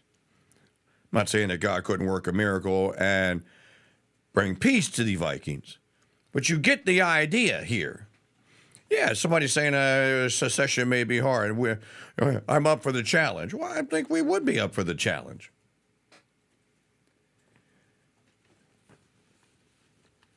Play the digital media file about Ilhan Omar. Number 5. Wait, what? Trump asked a question about Ilhan Omar. Again, the United States of America, we are not the world's melting pot anymore. Screw that and screw whoever says that it is. It's not written in any founding document. And if you want to say that, well, that's what we've always been and we have to go back to being it. Okay, well then goodbye. Bye, Felicia. You go off and start your own version of the United States, and we'll stay here in ours. Because there are many of us that are ready to pull the drawbridge up. We're finished. I don't want the rest of the world here. The rest of the world needs to stay where the hell it is. We're all tired of this. And we're all also tired of this witch. Here, play it. Here. This is Ilhan Omar. I'm talking, it's Trump talking about Ilhan Omar. Ilhan Omar, after his assassination, called Charlie Kirk a reprehensible human being. Should be stripped of her committee assignments? I would say, I think she's a disgraceful person. You know, I think she's a disgraceful person, a loser. It's amazing the way people vote. I know it's people from her area, maybe of the world. I don't know. They got here and they vote her in. It's hard to believe, but I think she's a disgusting person. I want to take you to the pages of Rod Dreher's blog today. This is really good, and it has stuff in it I didn't know, so I'm going to go out on a limb and say that most of you probably didn't know it either.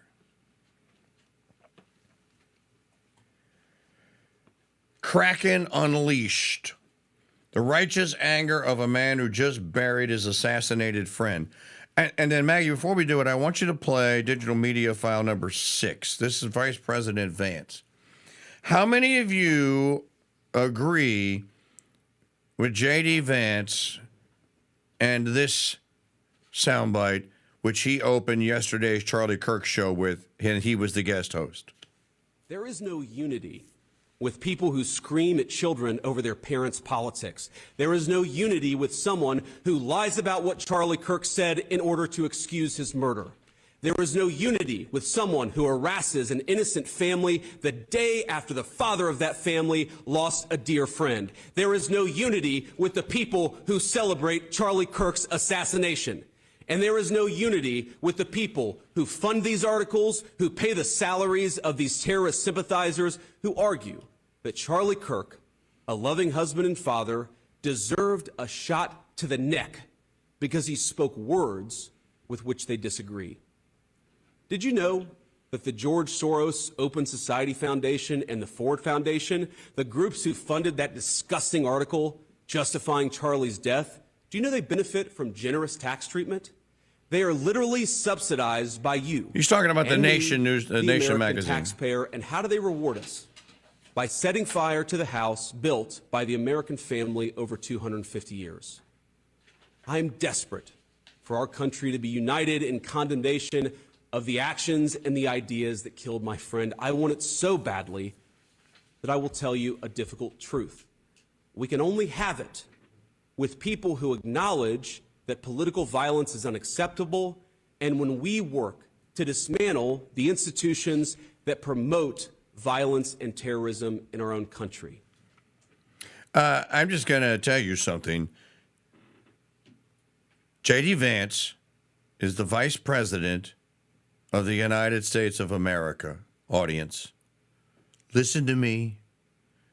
Listen to me. Stop typing. Listen.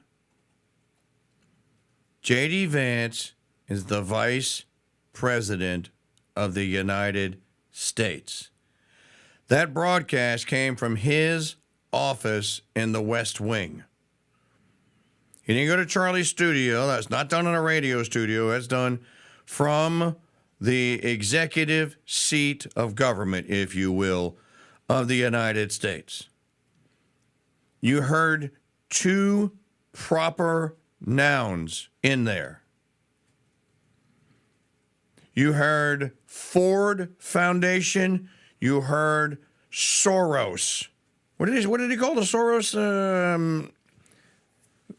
Soros Foundation, or whatever it was he called it.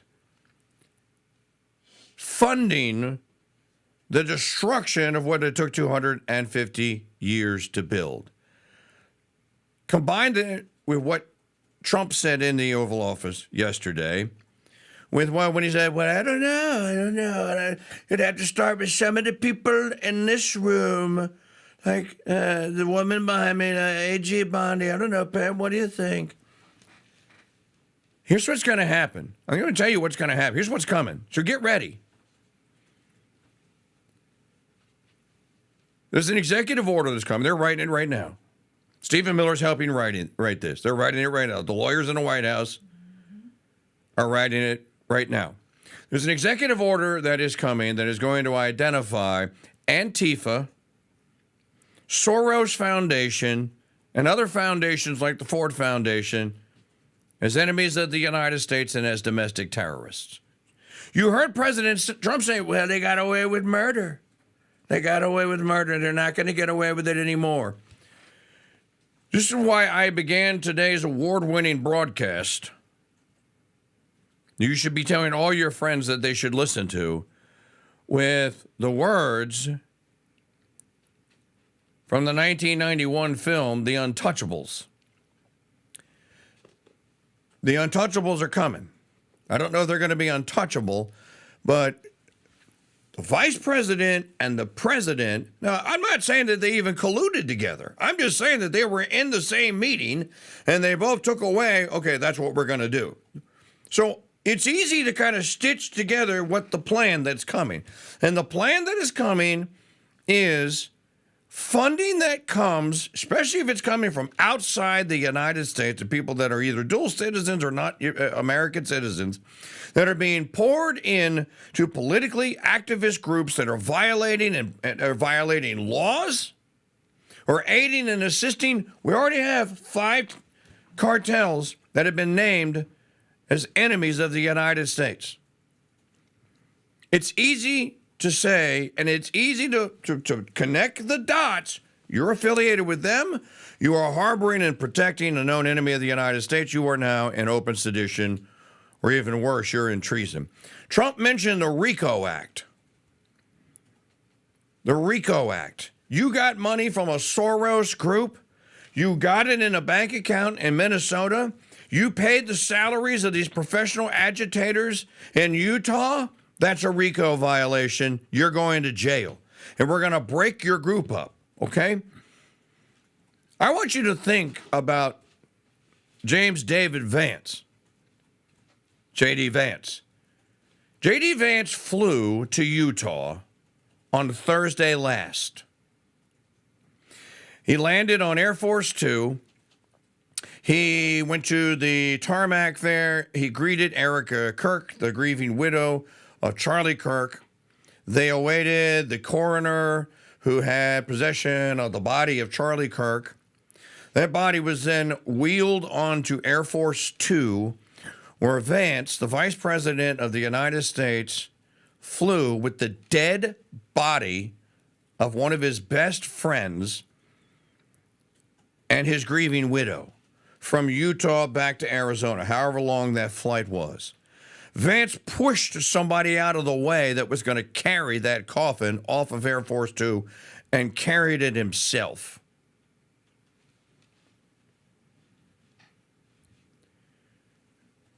You've now crossed the personal line. You can say all that you want about what this and that and the Constitution and that. The people that are responsible for this, for the murder of Charlie, for inciting the violence. Maggie, I think you have a montage, don't you? I do have a montage, but it was about calling Trump a Nazi. Right, it was calling Trump a Nazi. You know, the leftards went out there, yeah, well, Trump ran around and called all of us communists because you are. He's not calling you something that you're not. You are a communist. You are a commie sympathizer. I'm talking about punching in the face. Here is the montage. I just don't even know why there aren't uprisings all over the country, and maybe there will be. People need to start taking to the streets. This is a dictator. You know, there needs to be unrest in the streets for as long as there's unrest in our lives. Enemies of the state. Show me where it says that protests are supposed to be polite and peaceful.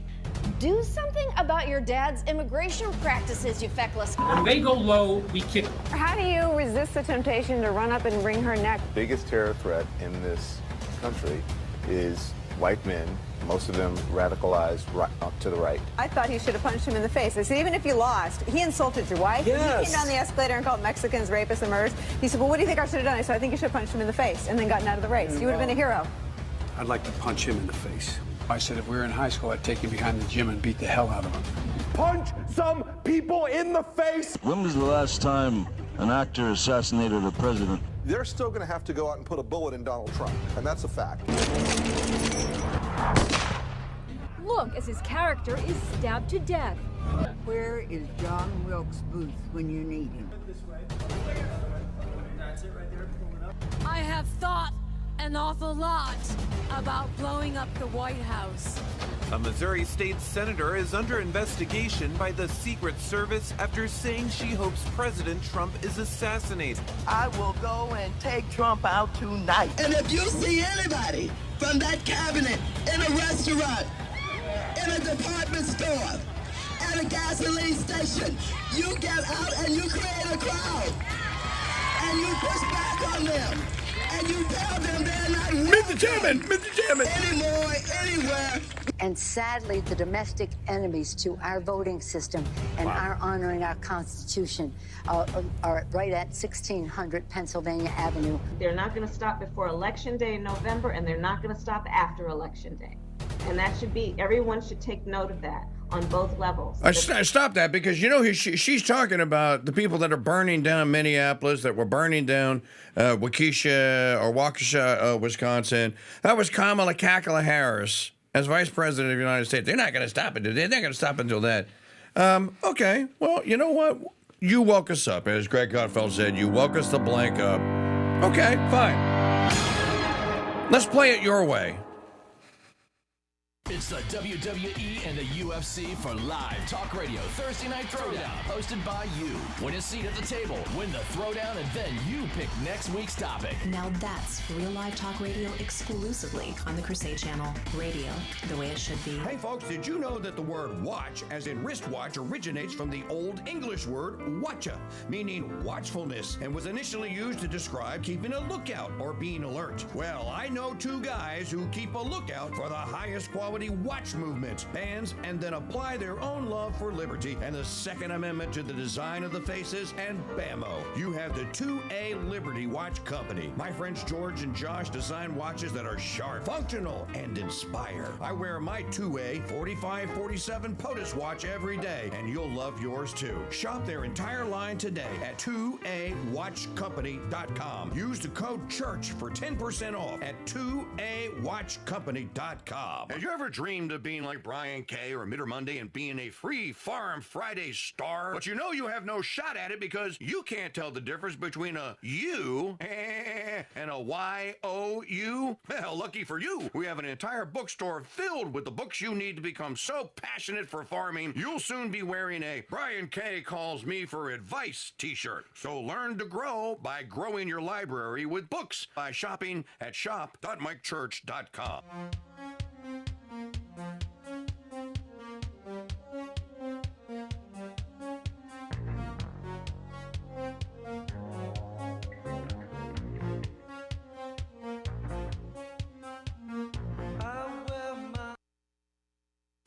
listening to the Crusade Channel, a Black Hat Studios media property, broadcasting live 24/7 from Madisonville, Louisiana, and to the world via crusadechannel.com. Crusade Channel News. News you can trust. Because the truth can be trusted. From the Crusade Channel News Desk, here's Janet Huxley. Hello, Crusaders. Welcome to Tuesday, September 16th, 2025. I'm Janet Huxley, reporting for the Crusade Channel News Desk, live from the Dothan Farm and Ranch, south of Kansas City, Missouri. Today's newscast brought to you by Mike Church's Beast and Butt Rub. Rub this one championships and will help make you a champ in your kitchen or backyard. Check out Mike's recipes and pick up a bottle or 6 today at shop.mikechurch.com. Here's what to listen for this hour. The FBI changes its tune about a sole shooter in Charlie Kirk's assassination. We are hunting you, Trump announces as 3 terrorists are killed in second U.S. strike on Venezuela-based drug traffickers. It's Memphis's turn as Trump dispatches the National Guard and task force to fight crime there. And archaeologists make significant discovery near biblical pool where Jesus healed a blind man. The FBI said yesterday it suspects Charlie Kirk's killer, Tyler Robinson, could have been aided and abetted by an extended network, alluding to multiple warning signs he gave leading up to the assassination. The New York Post reported on Sunday law enforcement was already probing whether pro-trans online groups, sexualized animal-obsessed furries, and others connected with Robinson had advanced knowledge of his alleged murderous plans, and the groups included the online gaming community Steam, as well as Armed Queers, which took down its Instagram page after Kirk was murdered. But it's interesting the FBI came out with this statement following the preponderance of speculation and video assessments purporting to reveal a network and suggesting connections far more nefarious than trans groups. President Trump announced Monday the U.S. military had carried out a second strike against purported drug traffickers from Venezuela in international waters. 3 male terrorists were killed, Trump announced on Truth Social. The strike occurred while these confirmed narco-terrorists from Venezuela were in international waters transporting illegal narcotics, a deadly weapon poisoning Americans headed to the U.S., the president said. These extremely violent drug trafficking cartels pose a threat to U.S. national security, foreign policy, and vital U.S. interests. The president also invited Tennessee Governor Bill Lee to the Oval Office to announce the deployment of National Guard members, as well as a specialized task force to Memphis to address high crime rates there. Trump said his administration will take care of crime in Memphis and other cities step by step, just like we did in D.C., referencing the law enforcement surge he enacted in the nation's capital over the past month. Our quote of the day, a man does not climb a mountain in great bounds, but by taking slow, steady steps. Pope St. Gregory the Great, and coming up, our saint of the day. You're listening to Crusade Channel News. When most people hear the word coffee, they conjure up visions of a ceramic mug in the palm of both hands and a woman slowly sipping. This isn't a Folgers commercial. It's for Capuchin Holy Roast, and here's how I take mine. With a dash of vanilla, a pinch of cinnamon, a spoonful of honey, and lots of heavy cream. Add some ice, shake, and then enjoy, while knowing that's $6 the libs at Starbucks can't spend to ruin my life and yours. Cappuccino Holy Roast in whole bean or grind is available at shop.mychurch.com. Hey, Lee, you know, we've known each other for a bit now. I just wonder, what do you really love to do? I love posting civilization-saving threads on X.com, but I get so tired of outrage porn scrolling my medulla has gone oblong blanca. Well, I know just the thing. Pour an iced Capuchin Holy Roast coffee. Put your earbuds in and catch 2 hours of suspense. The greatest of all mystery, horror, and whodunit classic radio serials. Perfect. While you were talking, I completely forgot who Jack Posobiec was. Catch all 900-plus episodes of Suspense every weekday from noon to 2 p.m. East on the Crusade Channel, our app, and always on crusadechannel.com. Live talk and classic radio. The way it should be. Our saint of the day is Saint Cornelius. There was no pope for about 14 months after the martyrdom of Saint Fabian in the 3rd century because of the intensity of the persecution of the church. During the interval, the church was governed by a college of priests. Saint Cyprian, a friend of Cornelius, writes that Cornelius was elected pope by the judgment of God and of Christ, by the testimony of most of the clergy, by the vote of the people, with the consent of aged priests and of good men. The greatest problem of St. Cornelius's 2-year term as Pope had to do with the sacrament of penance and centered on the readmission of Christians who had denied their faith during the time of persecution. Two extremes were finally both condemned. Cornelius had the support of most of the church, especially of Cyprian of Africa, in condemning Novatianism, though the sect persisted for several centuries. St. Cornelius held a synod at Rome in 251 and ordered the relapsed to be restored to the church with the usual medicines of repentance.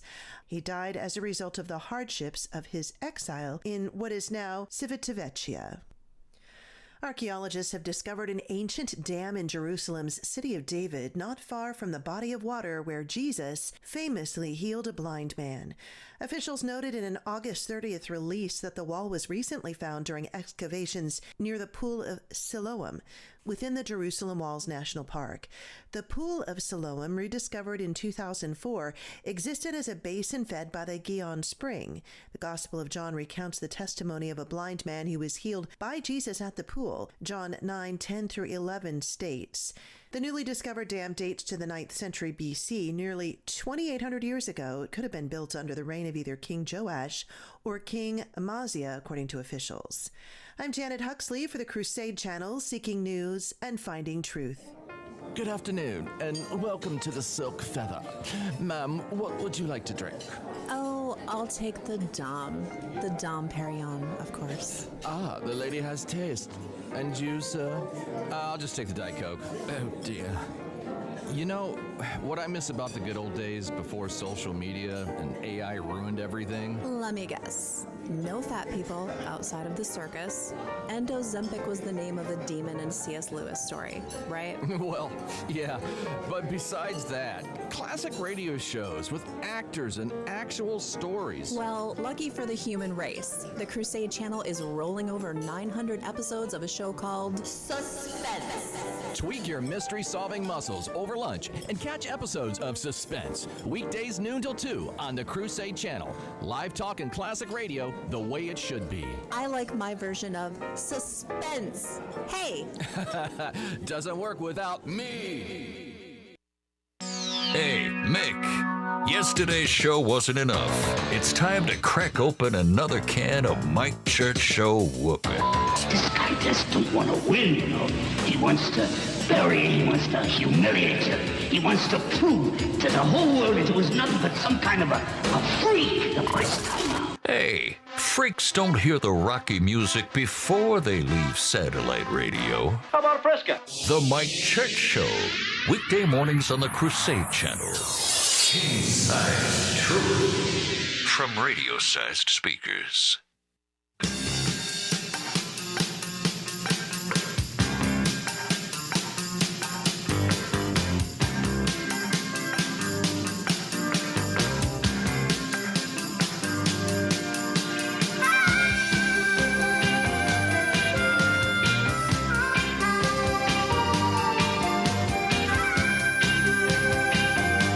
Miniature, please! You can't play Culture Club at Boys of Mine!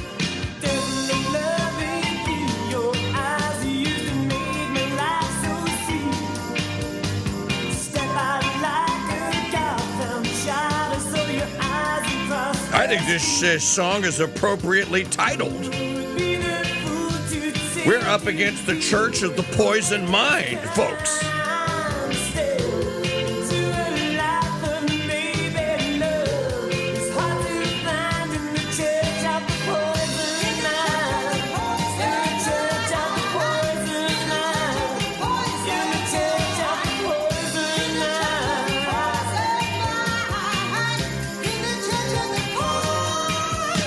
Elon Musk has called for top left-wing streamer Destiny to go to prison for incitement to murder and domestic terrorism on felony charges.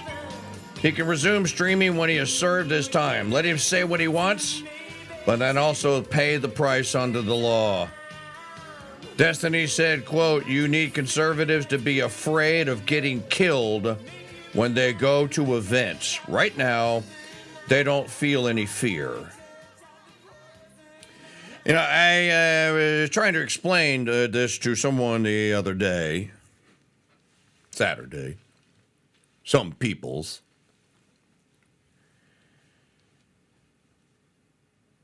The American conservative does not realize what is happening all around them.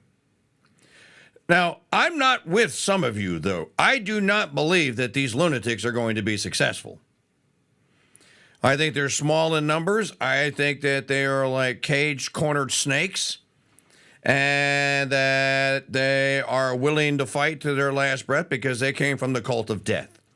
They don't care how many of us they take with us, and quite frankly, because they don't think that there's anything after life, so they're not worried about judgment or the four final things.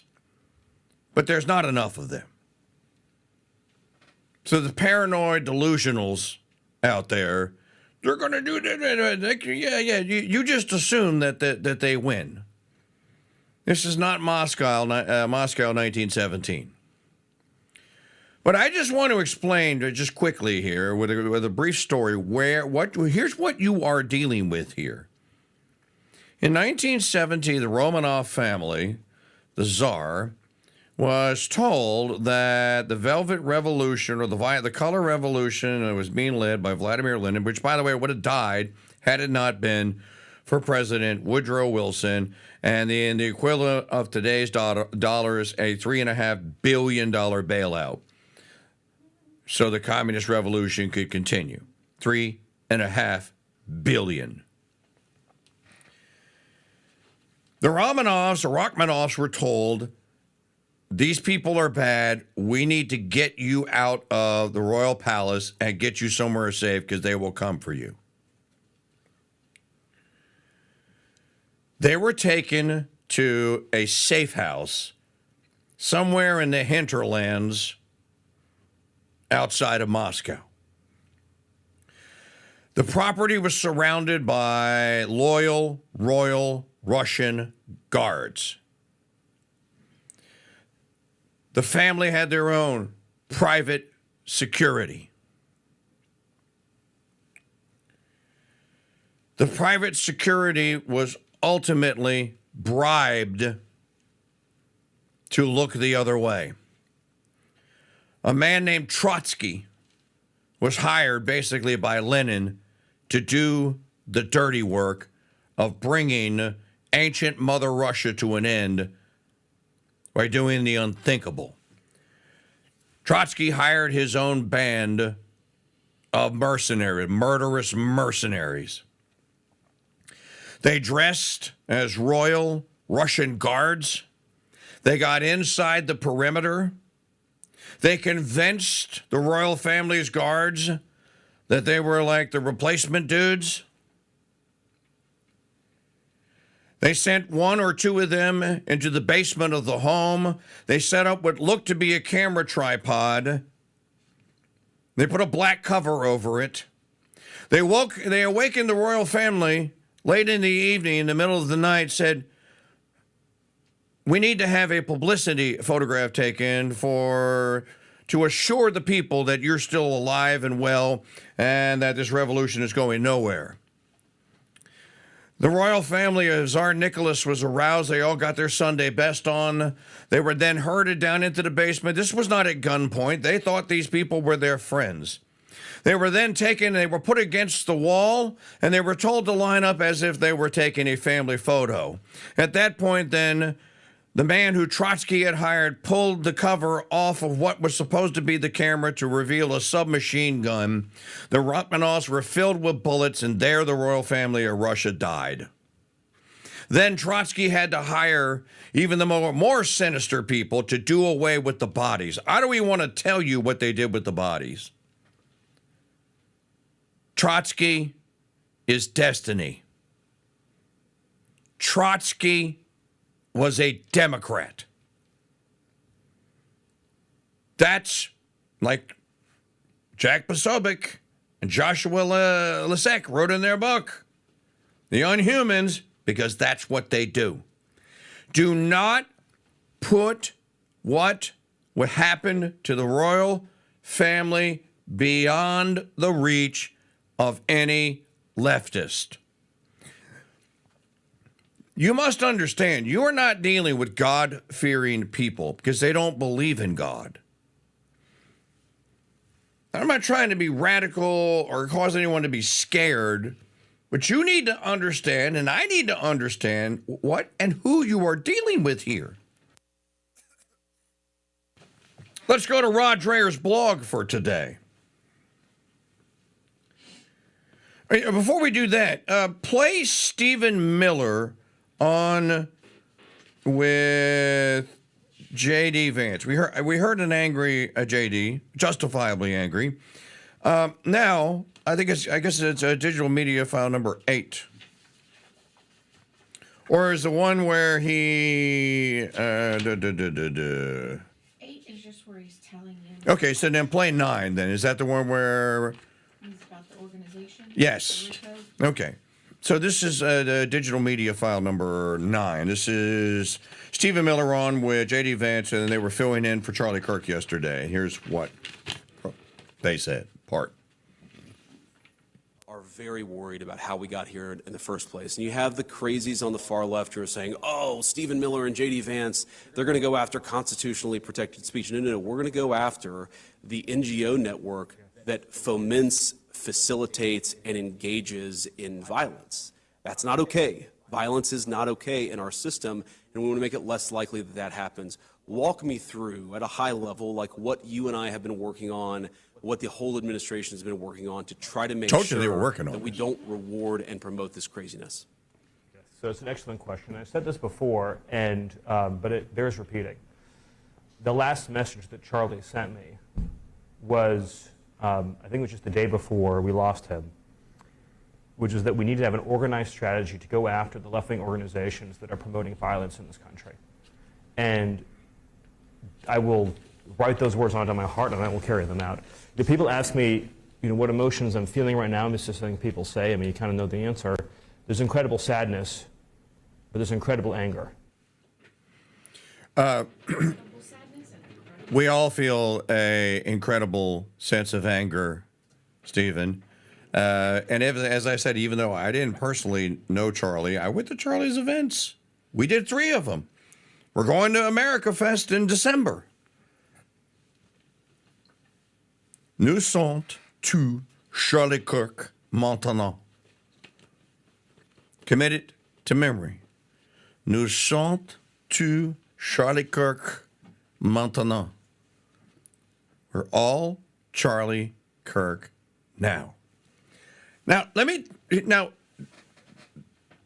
Rod Dreher lives in Budapest, Hungary now. He left the United States, he moved to Hungary. He was fighting some own personal demons. He wanted to get out of here. He still claims that he's an American. He's still, I think, probably the greatest living blogger that we have.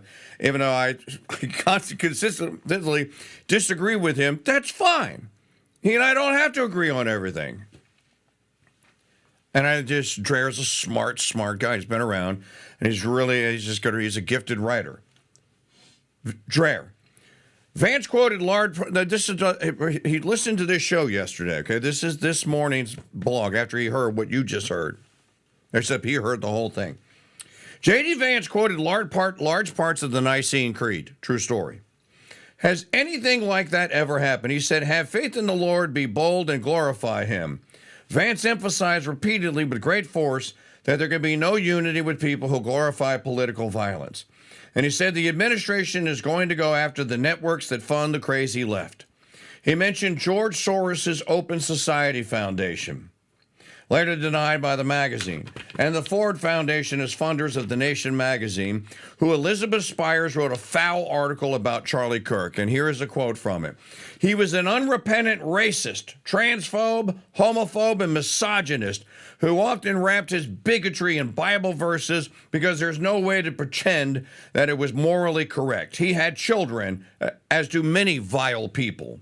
There's no requirement to take part in this whitewashing campaign, and refusing to join in doesn't make anyone a bad person. It's a choice to write an obituary that begins, quote, Joseph Goebbels was a gifted marketer and loving father to 6 children, close quote. The Nation magazine published those vile reprehensible, despicable words from this woman, Elizabeth Spires. Does your First Amendment cover that?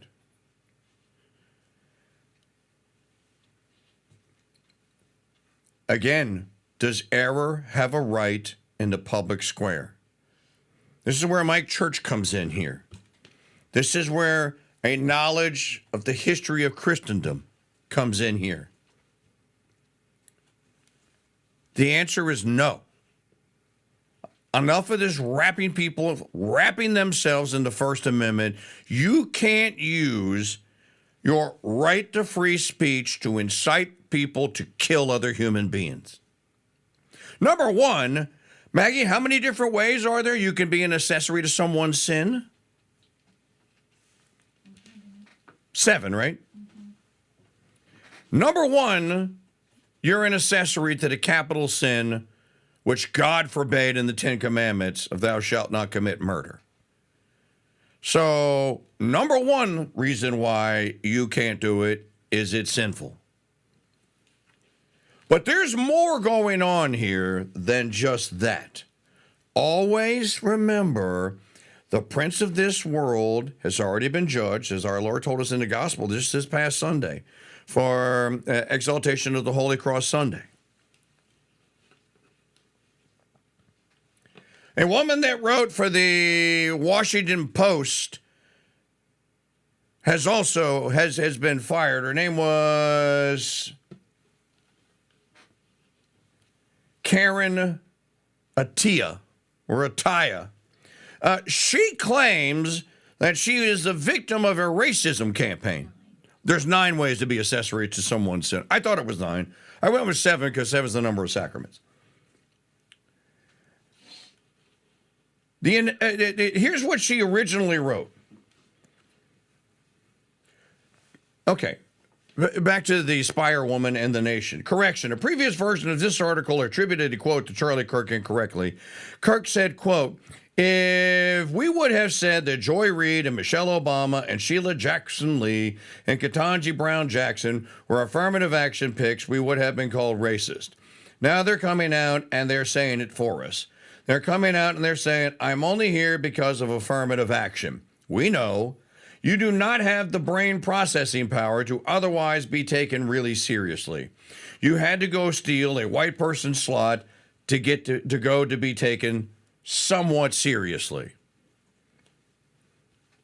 Okay. You could say, well, that's rude. Well, fine. Is that a condemnation of all blacks and all black women? No. It's not even close. It's very specifically saying, Ketanji Brown Jackson, you shouldn't be on the Supreme Court. And everyone knows why you're on the Supreme Court. Well, working for the Washington Post, Karen Attiah attributed this quote to Charlie Kirk. Quote, black women do not have the brain processing power to be taken seriously. You have to go steal a white person's slot, close quote. That's not what Charlie said.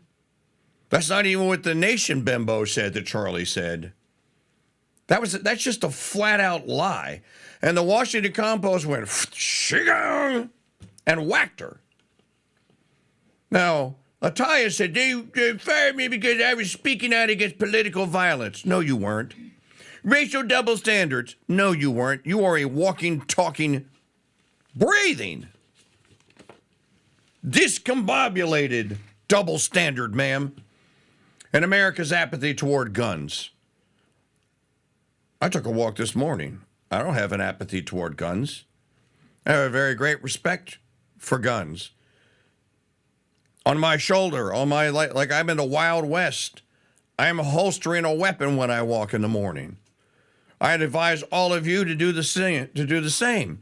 I don't want to meet anyone that wants to get into a gunfight or wants to bring a knife to it. And if they, and I don't know what the good Lord has in store for me, but my thinking is, okay, just be armed. So if someone were thinking like, okay, well, that dude's packing, maybe he knows how to use it. More of us need to pack in public. In Louisiana, now it's legal. I believe it's legal in Texas. You don't have to conceal carry anymore in this state. You want to open carry? Strap a holster on and carry. It'd be like the Wild West. No, it'd be like the New West without leftards. You want me to walk around and be scared? Well, guess what? I'm going to walk around and show you that you pull down on me, bro. And no, I don't want to get into a gunfight, but you pull down on me, and yeah, who shoots first, fastest?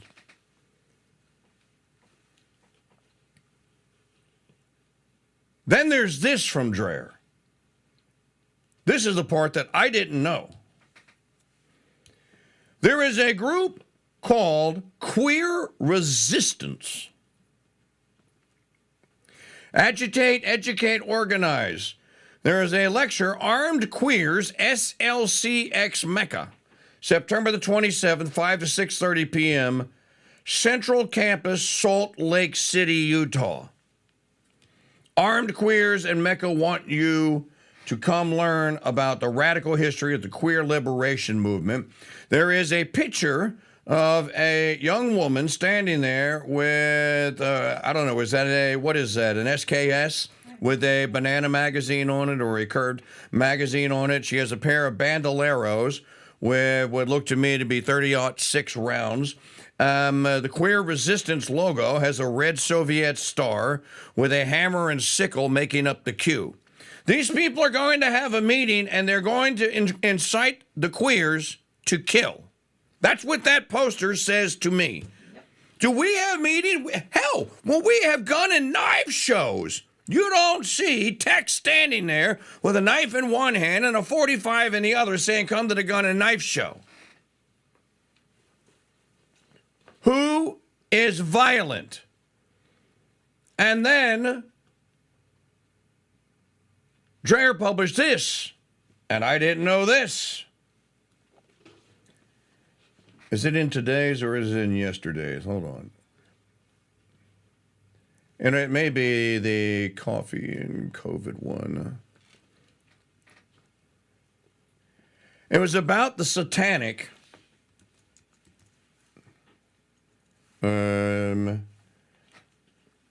Maggie, I read it out loud to you this morning, and it's gone. Hold on. It has to be in Childers's.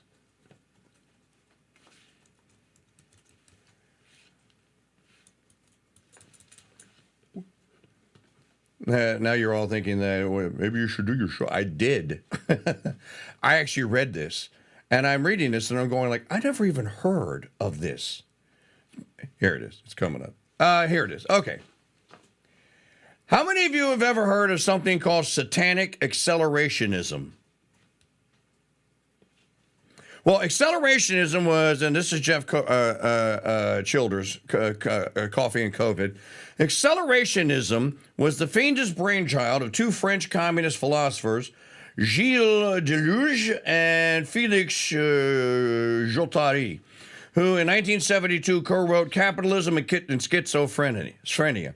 In 2025 internet slang, black-pilled accelerationism refers to an extreme, pessimistic worldview convinced that society is irredeemable and inevitably headed for collapse or catastrophe. The black pill idea, drawn from internet subcultures, refers to a total disillusionment, that's nihilism, usually coupled with a conviction that positive or constructive change is impossible.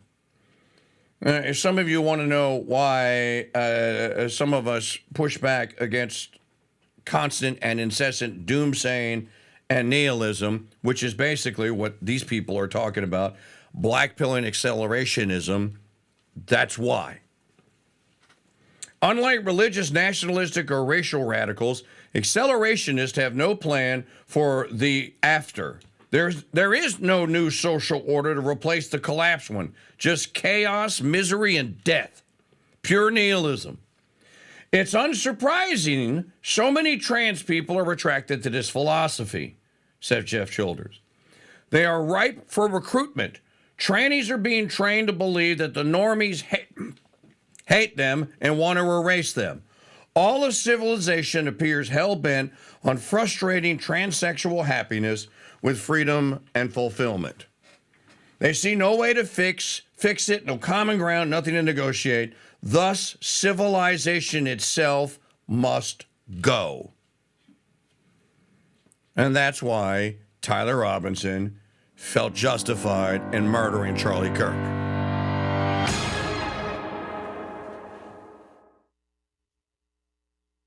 Be like Joe Walsh. Now we just talk about making hit records.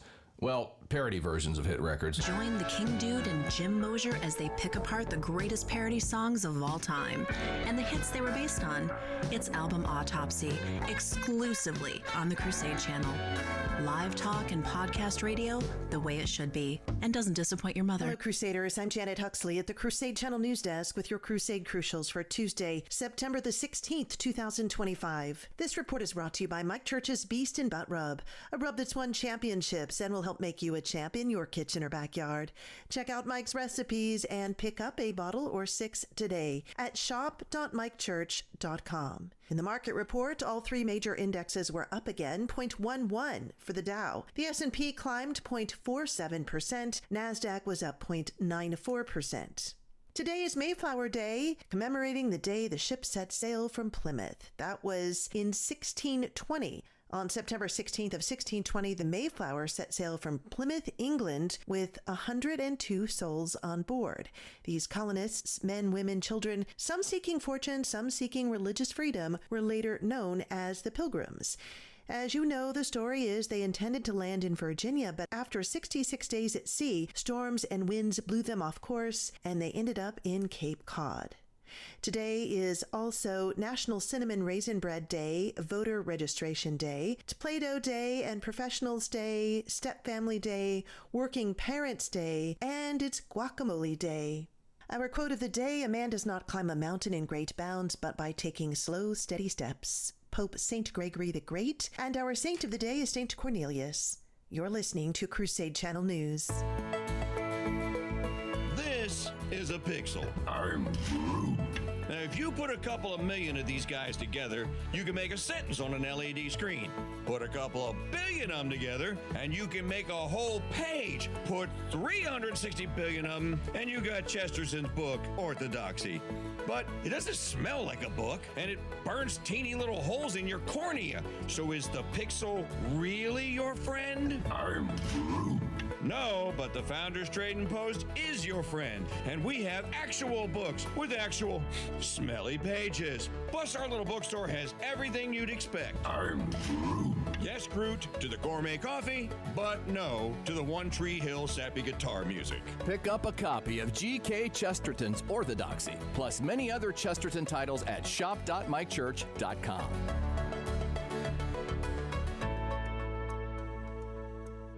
While Trump continues to try and make America great again by doing Mortal Kombat with the Clinton, Comey, and Clapper crime families. You forgot the... Nope, did not. And the king of Russia treason, the Obama father. Well, we'll always be there for you with the best live coverage and commentary in media on the Crusade Channel, our app, and always on crusadechannel.com. Live talk and podcast radio the way it should be.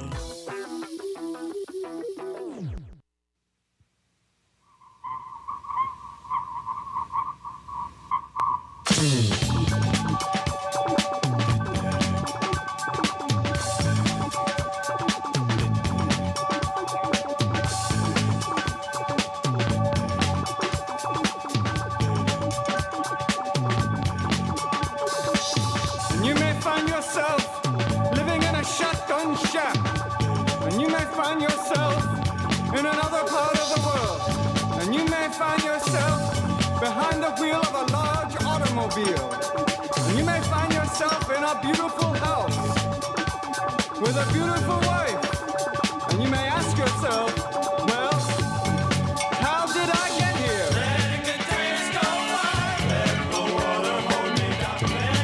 By the way, Luigi Mangione is also a radicalized left-wing lunatic who murdered the CEO of United Healthcare in cold blood on the streets of New York City. He didn't confront him. He was a coward. He walked up behind him with a revolver and put 2 bullets into the back of the guy's head.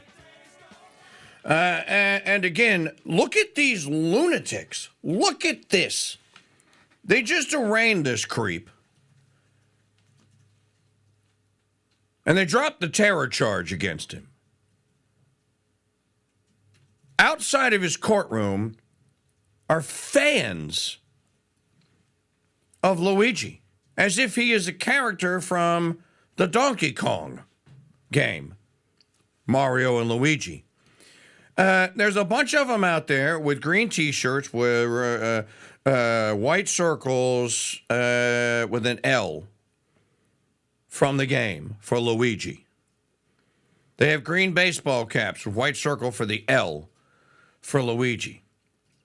Are they paid to be there, or are they the next ones to find someone that is too right-wing or too capitalistic or too corporate, and they're going to carry out, well, you know what, that person needs to go too. Look at all the people that he harmed. Look at all the people that she harmed. This accelerationism that I was talking about last segment is real. This portion of the program brought to you by the Founders Pass membership and by the crowdfunding for today. Did we get any? Did anyone? I think I saw one contribution today. The hundreds of people that have been in and out of the chat room today, you could have clicked that button and dropped $5 in the bucket. So here we are again on a Tuesday, pleading for very, very literal survival yet again, and having to do mortal combat with people's wallets. Someone, please, this hour, and not one of you that always does it. I feel like, I go out and say it, that somebody, some wonderful, awesome listener and friend and crusader is going to go, okay, dude, well, I'll get you started today, like I do every day or like I do every week. It'd be nice to see someone that is not a regular contributor. $10, dude. We're not asking you to mortgage or to take a second mortgage out. And yeah, well, I already pay. Okay, all right, fine. If you think $5 a month covers it, that's fine. We're asking you to step up to the plate and go to crusadechannel.com/donate. Give me some names to read off this segment. crusadechannel.com/donate. Next time horrible news breaks out in the middle of the afternoon, we'll be here. If we have to work into the evening, we'll be here. We don't get paid for that. We do it because it's the right thing to do, and we're keeping live broadcasting and live talk radio alive. But without your contributions, year number 10 is not going to happen. That is, unless, when the nonprofit number comes through or somebody decides to drop $50,000 on us, well, then that'd be a wonderful thing. Well, that's a charitable donation. But at this point, that's not, as I await the determination letter and the number to come in the mail. So please, crusadechannel.com/donate. crusadechannel.com/donate. And look, Eugene Dare, or Door. Thank you, Eugene. Woohoo! Appreciate you, brother. I want to go back to Jeff Childers here.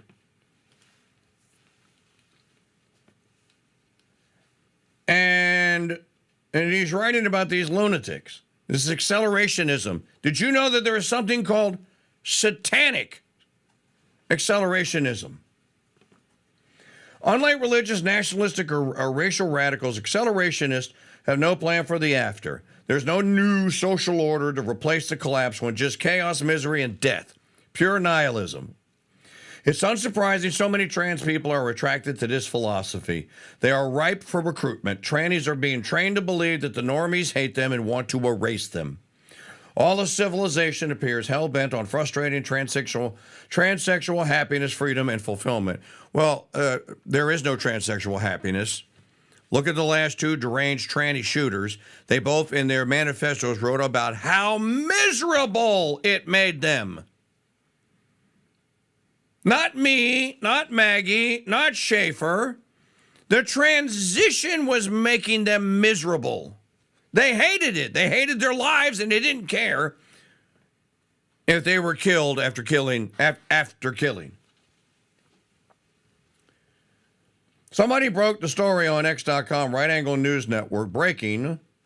A Utah-based trans militia group, Armed Queers Salt Lake City, which trains individuals to use weapons to defend trans rights, deleted its account the day Charlie Kirk was killed. Somebody, though, the Wayback Machine, you can't defeat the Wayback Machine. The Armed Queers are a revolutionary LGBTQ++ organization dedicated to the defense and success of oppressed people's movements. Join us. And they had, let's see here, 6,634 followers before their account was deleted. As one horrifying example, networks of perverse accelerationists delight over procuring child suicides through befriending kids online. Remember, ladies and gentlemen, we've been on this story now for almost 10 years. Remember, Maggie, we would not show the images in the chat room of the Momo kids. And I still won't show you the Momo. If you don't know what it is, just trust me, you don't want to see it because you can't unsee it. The Momo is the kind of AI-generated demon that is created, that goes in to chat rooms and online groups where kids are to terrorize them. But it shows up as a friend. But you and I look at the Momo and we are horrified of what we see. That's what he is talking about here. Wait, it gets worse. As one horrifying example, networks... Now, by the way, when I read you from Coffee and COVID from Jeff Childers is a heavyweight Substack blogger dude who he worked inside the belly of the beast. This is not some crank sitting around in his pajamas. Very well informed, very well researched. Childers doesn't publish hearsay, is my point. As one horrifying example, Jeff writes, networks of perverse accelerationists delight over procuring child suicides through befriending kids online, gaining their confidence, and then blackmailing them with shared secrets. I've written about them before. It's pure, refined evil on an internet scale. Now listen to this. Of the 56% of left-of-center people who believe political violence is at least somewhat justified, many probably do not even know they've been radicalized by accelerationist theory. Do you hear that? Far left people, left of center people, 56% of them think assassination is acceptable in some instances. Is that number going up or down? That number's probably going up. But that is the thread running through the left celebration of Charlie Kirk's killing. And now they got a skin. So who wants to be Tyler Robinson? Who wants to be the next Tyler Robinson?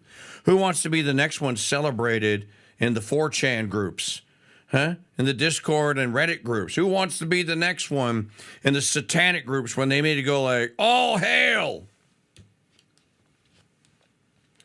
But that is the thread running through the left celebration of Charlie Kirk's killing, Childers writes. For a deeper dive, watch BX's 5-part video series about accelerationism and online radicalization. It's about an hour total. Here's the first segment. And this is, BX is the person on Twitter.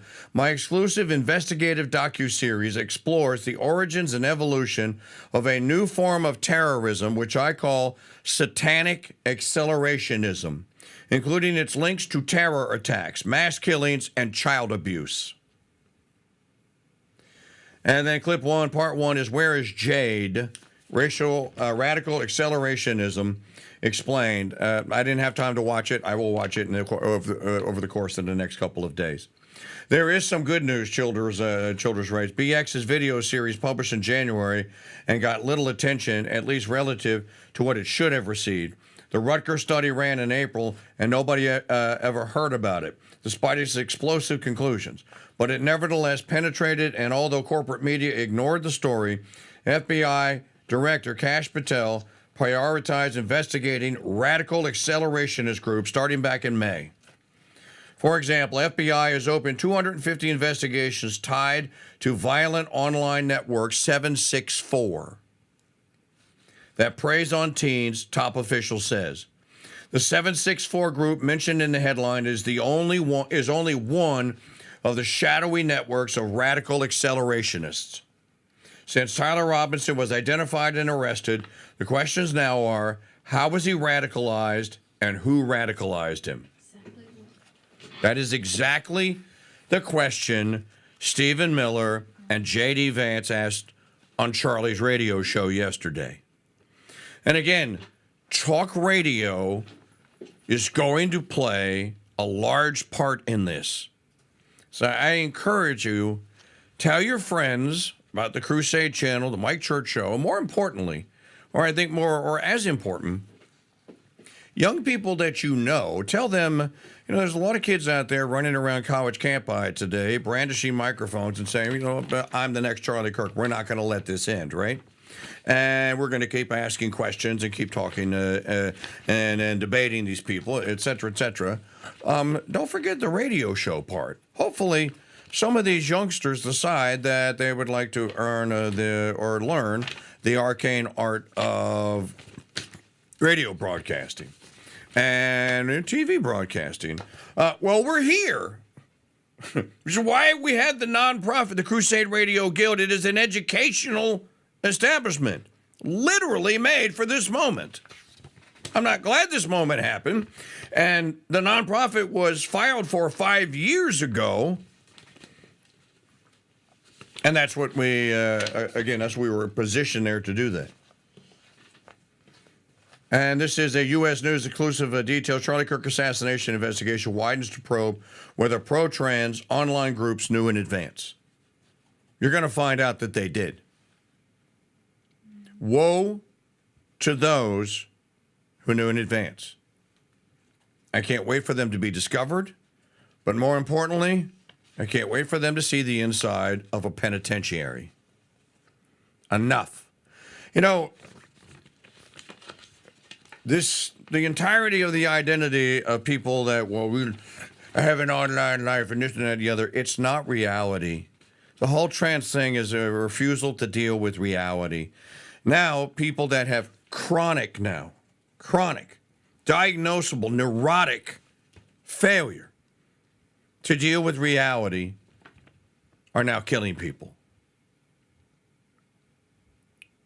People think, no, Luigi Mangione did. No, dude, he's one of them. That is an example. Tyler Robinson is an example. Robert Westman is an example. So stop telling me that there's no one out here and that we need to stop talking about trans, because we're not. Maggie, before we go to Magdalene, let's play a clip for her to comment on. Play Greg Gutfeld. Magdalene, I'm sure you've seen this one or you heard it, but it is worthy of, I think, of constant airplay, because Gutfeld was basically Jessica Tarloff pulled the usual suspect move on the 5 yesterday. The idea that there's two sides to this argument. There's not two sides. As I said, and I've been saying now, quietly, for a long time, but more forcefully in the last couple of months, and certainly since last Wednesday, stop saying that their side is equal to the side of good. It isn't. So this is Gutfeld. Well, he says BS in it, just be forewarned. We don't need it. What is interesting here is why is only this happening on the left and not the right? That's all we need to know. What about Vance There's absolutely no cognitive... What about Melissa Hortman that we just okay, you want to talk about Melissa Hortman? Did you know her name before it happened? None of us did. None of us were spending every single day talking about Mrs. Hortman. I never heard of her until after she died. She doesn't matter? Don't play that bullshit with me. You know what I'm saying is there was no demonization, amplification about that woman before she died. It was a specific crime against her by somebody who knew her. The same. Now you could bring up Josh Shapiro, but then you will not bring up, for example, that was a pro-Palestine person. So don't use your. What about this? The fact of the matter is the both sides argument not only doesn't fly, we don't care. We don't care about your both sides argument. That shit is dead. For one thing, there is no cognitive dissonance on our side. On your side, your beliefs do not match reality, so you're coming up with these rationalizations like, what about this or what about that? We're not doing that because we saw it happen. We saw a young, bright man assassinated, and we know who did it. We are not coming up with rationalizations. We are calm, we are honest, and we are resolute. We're not defensive, and I understand the defensiveness. I understand why people are saying, what about this and what about this? Because if you have to face the underlying fact to this, your life is going to fall apart because you're going to realize you're not the good guys. If you sat around and you defended the mutilation of children, you're not the good guys. If you sat 600, 700 cases of harassment against Republicans and you said, but what about this? What about this? And then you see this murder after calling somebody a fascist, you realize maybe I'm not the good guy. That is a hell of a realization to deal with. So therefore, you have to grasp at rationalizations. You don't have to do that, Jessica. They do. I don't believe you're part of that group, but why the hell do you have to mimic and echo that crap to us? He was a patsy. That guy was a patsy. He was under the hypnotic spell of a direct-to-consumer nihilism, the trans cult, and you know that. If you can decide that biology is false, you can agree that murder is okay and that humanity is expendable. How you cannot see that alone and see that for what the evil it is without having to attach all of these other things is beyond me. I just want to be clear, and I want to let people speak. I in no way intended at all to minimize what happened to Charlie. I was horrified by it. I have not been on the five but since the two sides argument, well, it's like pig Latin to a duck. No. All that I was saying is could we have all of the information before you just say they did this? Because that is a broad brush to paint with this. And this kid Let's have a conversation. No. Charlie had a conversation. He got shot. Look, I'm sorry, Jessica. I'm sorry. I'm sorry. You weren't here for a week. You came in here and it's cold. And I'm sorry, but this is a story that is immune to news cycles. It's immune to rationalizations. It's immune to bias. This thing is with us for good. And we all have to deal with that. So that means we can't live by the same arguments that you might be reading about relativism among the media. We can't deal with those stories. It doesn't matter. The media is dead to us on this story. They built this thing up. We're dealing with it. We're going to act. We don't care what the whataboutism is anymore. That shit's dead. Sorry. Military plane, you can't clap at him. Well, so mad. Holy. Point by point. By the way, thanks to so many that made contributions just now. And the Crusader Stadium chat room, Gregory F. A.T., about a time AT woke up, to be more specific. Gregory Ford, I got to scroll back up, Maria Hart, Joshua K., and Eugene Durr. Thank you very much. Who's next? CrusadeChannel.com/donate. Get in the chat room. Get in on the action. Magdalene Rose. How great of a point was that Gutfeld was making?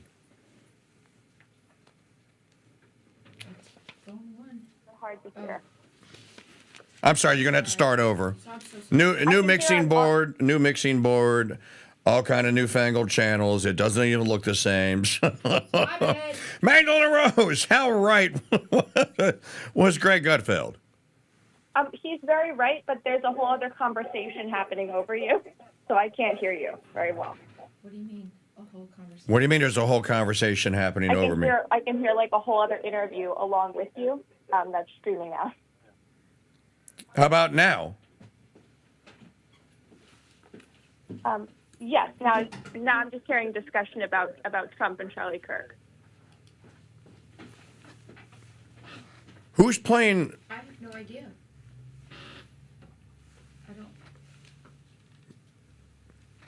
I have no idea. We're just going to have to mute me then, because obviously you don't have Trump playing over there, do you? I don't have anything playing. Mute everything except me and her. You still hear a conversation? Yes. What? Yeah. Yeah. I don't know who it is. It's some type of interview. They're in some discussion. It's not you. It's someone else. Well, Trump is being interviewed on Fox News right now, but it's off. We don't have it on.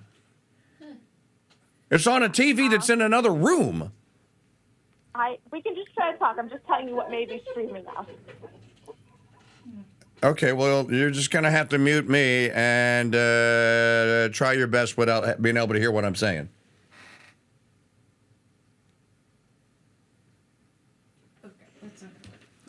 All right, we're going to move on. Thanks. We'll talk tomorrow because there's nothing I can do about it. Phone worked fine yesterday, didn't it? Did we not have a conversation yesterday?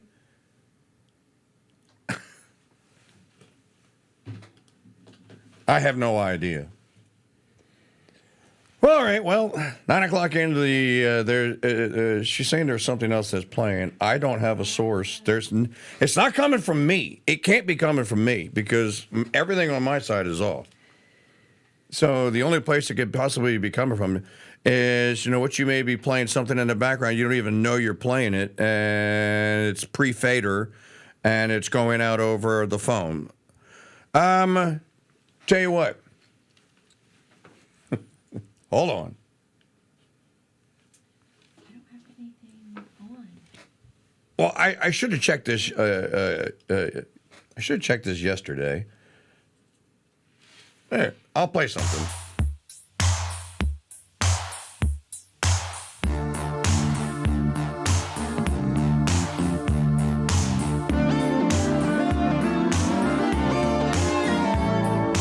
If you're blue and you don't know where to go to, why don't you go where fashion sits? Putting on the Ritz. Different types who wear a day coat, pants with stripes and cutaway coat, perfect fits. Putting on the Ritz. Dressed up like $1 million trooper, trying hard to look like Gary Cooper. Come, let's mix where Rockefellers walk with sticks or umbrellas in their midst. Putting on the Ritz. Have you seen the well-to-do up and down Park Avenue on that famous thoroughfare with their noses in the air? High hats and arrow collars, white spats and lots of dollars, spending a... All right, let's try it again. Magdalene, can you hear me now? Yes, it's just you now. Oh, thank the Lord. Hang on. The engineer on duty. I should get a $50 tip for that. Woo! See, engineering brain, I had to switch to engineering brain and out of radio brain. And engineering brain went, wait. She can hear something that's playing. It's not supposed to be playing. It's not supposed to be playing. But she can hear it. It's playing. Pre-fader. Where's pre-fader? I'm like Richard Dreyfuss in Down and Out in Beverly Hills running around the house going like, call 911! Call 911! But I was running around going, pre-fader. Okay, we're post-fader now. So, small miracles. Live radio, it's fun. It's fun to take on these challenges. Now, how right is Gutfeld? Oh, he's really right. And I love that clip because you see, I believe, Kayleigh McEnany nodding along. Like, a lot of times Greg will go off and people try to distance themselves. And the line that he says, like, Charlie had a conversation, he got shot, that's the truth. Like, all this man was doing was sitting there having a conversation. in the most non-threatening way like possible. He came to their place. He was engaging with them. He didn't charge money for them to come here. He gained nothing monetarily from that. So for Greg Gutfeld to go off, I think is a good thing because people like Jessica Tarlov, they pretend to be the moderates who are willing to hear both sides. We don't need to hear both sides, like he said. And I think that one of the problems for Democrats is they're trying desperately to say it also happens to them. They also experience this tragedy. I'm sorry, Gabby Giffords in this era of politics is not equating to Charlie Kirk. It's not the same thing, and it hasn't happened to them under Trump like it's happened to us. So I just don't think Jessica Tarlov is helping her side. I don't think any of these people are helping their side. They should all just resign today. Just quit. Yeah. Just go softly into that good night and shut up. There's really nothing what is there to be said about the aftermath of the first political assassination since 1968? Do you know that RFK Sr.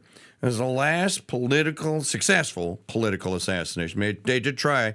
Hinckley did try and kill Reagan. Crooks did try and kill Trump. But the first successful political, I say successful, carried out a political assassination since 1968. Obviously, you would think that there would be fallout. Look at the difference between today, Magdalene, and let's go back to 1963 when John Fitzgerald Kennedy was assassinated by the CIA on Deep Ellum in Dallas, Texas. The American people were still dreaming about going to the moon. We're discovering this new thing called color television. Life was pretty good in the early 1960s there. The American people did not have an idea that their government and evil forces had moved into their government and into the non-governmental organization structures that were capable of murdering one of their own president. They didn't know it. They wouldn't find it out until many decades later that the government was actually responsible for this. We are far and away divorced from that. So they believe the Warren Commission is the point. They believe the story that was said, and most of them did.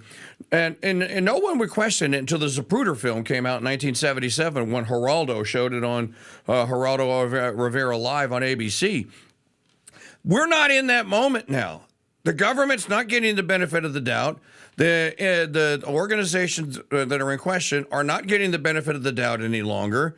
That moment has passed, and I think that people need to realize that, especially those people that are reveling in things like the death of someone like Charlie Kirk, dude, you are just unbelievably so far on the wrong side of a historical event. I don't know. Why don't we can't be the only ones? And they are in a minority. Well, they are in a minority. And I think, honestly, they're shocked that it happened, but they're also not shocked. Like, they know on some level that it's all their fault.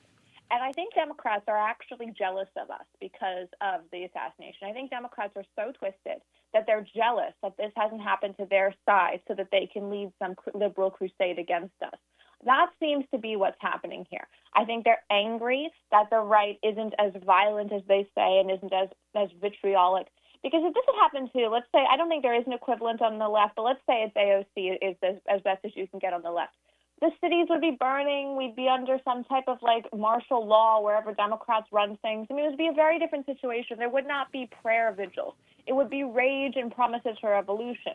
So Democrats are jealous that we have an opportunity in a lot of ways, as terrible as it is, to discuss God, to have vigils, to really bring people together on the right.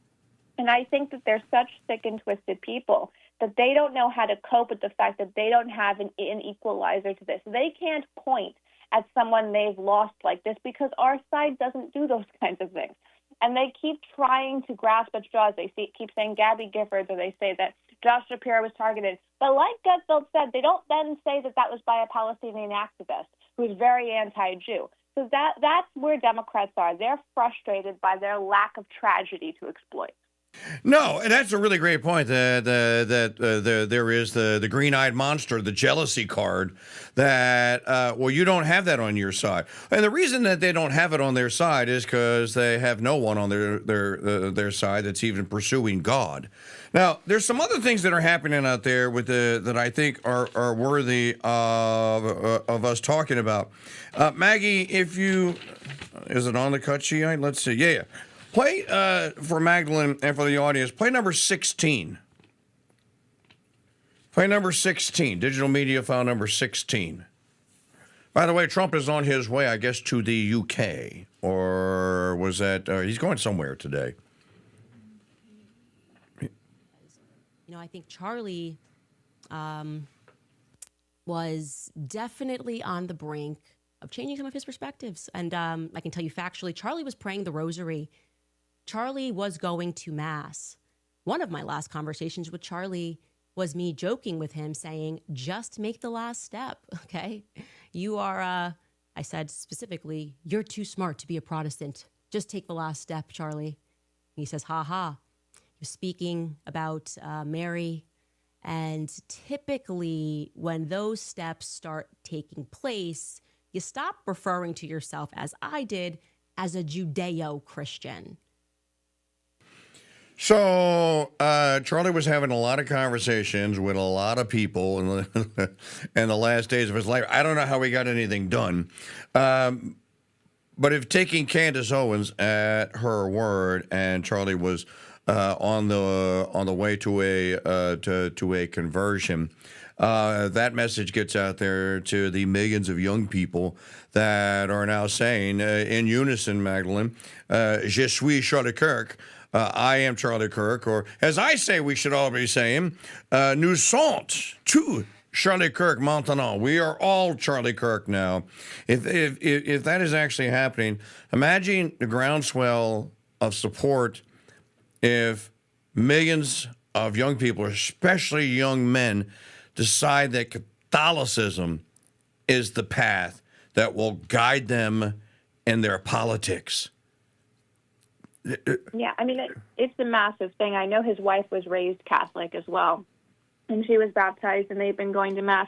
And there's a lot of reporting. We all know that Kirk had to deal with keeping both people like Tucker Carlson and others who are criticizing Israel and Jewish donors and pro-Israel people sort of on a balancing act. And that had been reported for a while. People had seen that sort of play out at different turning point events. But I think one of the problems here is that now that Kirk is gone, we don't know where the vast resources of young people will be steered, because there is a very big push by Israeli donors and things to get Kirk back on pro-Israel messaging.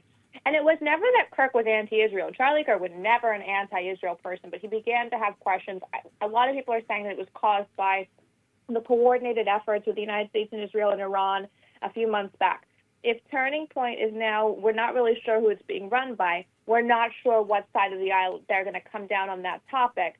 And I think Erica Kirk, she was a Catholic. She sort of became a Protestant, but we don't know where she's at. In the next 6 months, it'll be vital to see which side Turning Point comes down on that issue. Well, let me just tell you, because I was there, so I don't have to guess, because I was at the Student Action Summit with Maggie, with Maddie P., with Josh K., with Jacqueline, and Steve, and Jim Mosier, and many others. So I don't have to guess. I can tell you.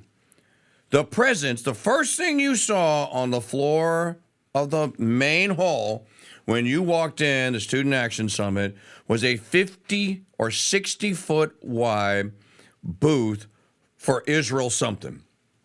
There were 30 Israel flags. There was a ginormous cutout of a cardboard banner, if you will, of Jerusalem with the Israel flag rising above it.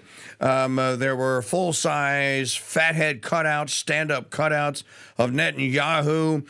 You could take you could go stand next to the Netanyahu picture and get your picture taken. They were handing out not American flags, little tiny Israel flags. So the pro-Israel was front and center. Then Everybody knows what happened. Tucker goes on stage Friday night and drops the bomb. Magdalene, you covered it. You know exactly what he said. Tucker drops the bomb and goes like, why are we cheering on the genocide of people in Gaza? I don't think that that's a pretty good thing to do. And there were some boos from the crowd, but then Tucker, he continued on with a anti-Zionist rant. And then supposedly, the next thing that happened was that Charlie was told by the big funders, the big Zionist funders of TPUSA. Now, again, I think some of this is hearsay, so I'm just kind of repeating the hearsay. Charlie was told that you're not going to have Tucker at any more of your events, and you're going to go on and you're going to make sure that there is not a anti-Zionism uprising at this event tomorrow.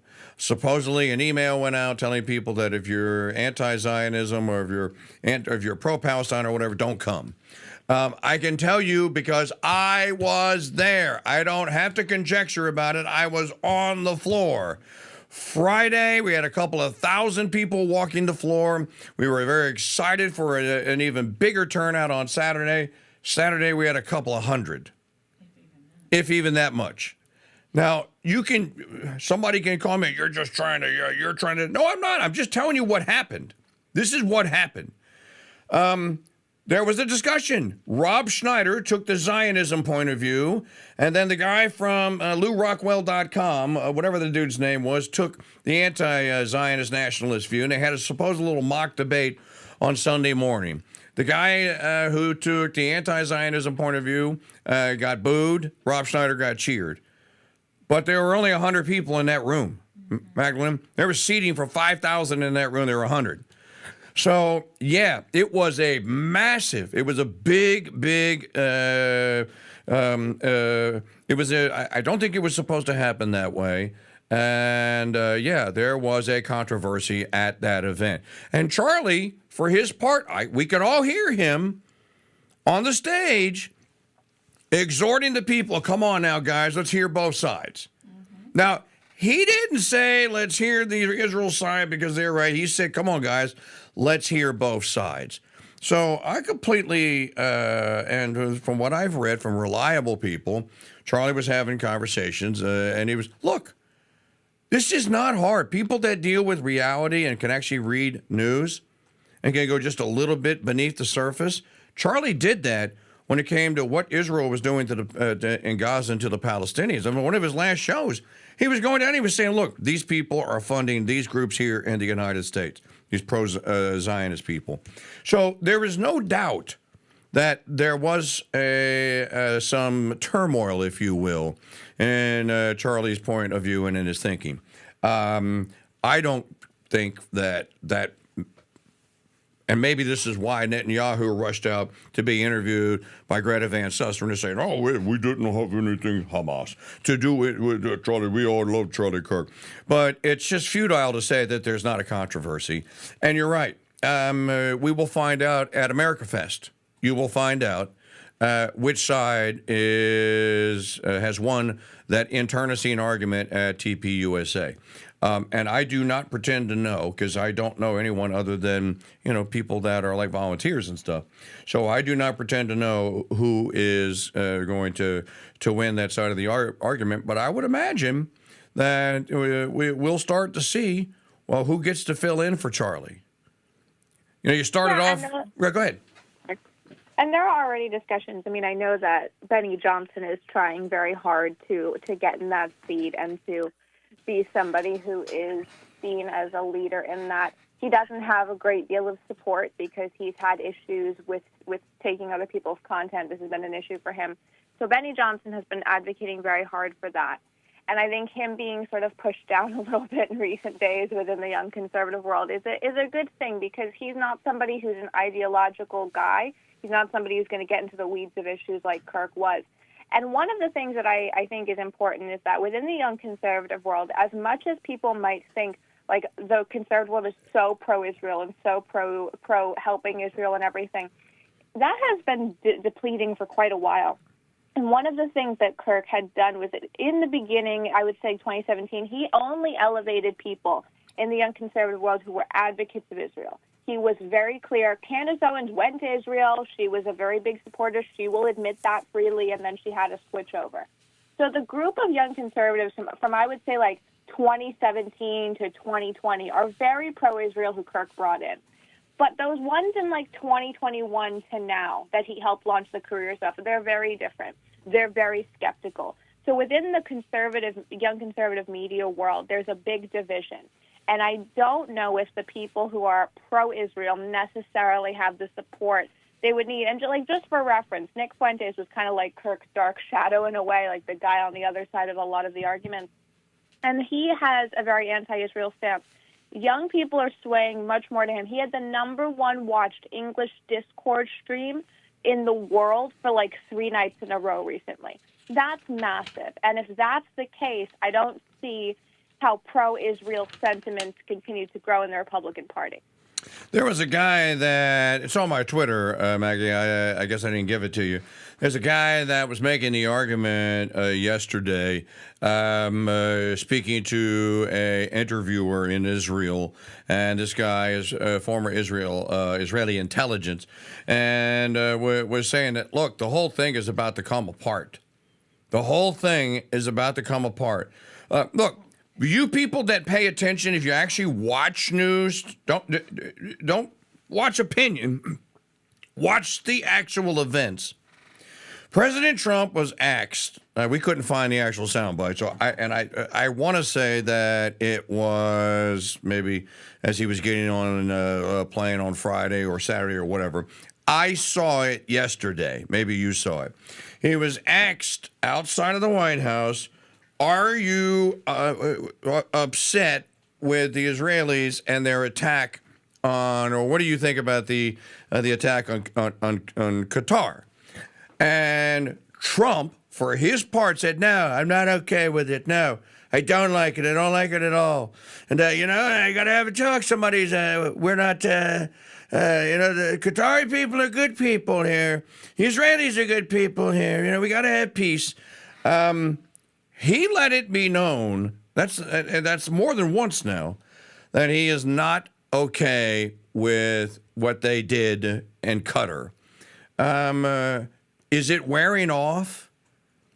Is Ivanka and Jared Kushner's influence that is so Israel biased, and I have to think that that's the source of it, or one of the primary source of it, driving the way President Trump thinks about it, is beginning to wear off, because he's asking serious questions, and for Netanyahu to rush out and go to run to that interview with Greta Van Susteren to let the world know, oh no, we didn't have any, no, Mossad didn't take him out, oh, don't blame us.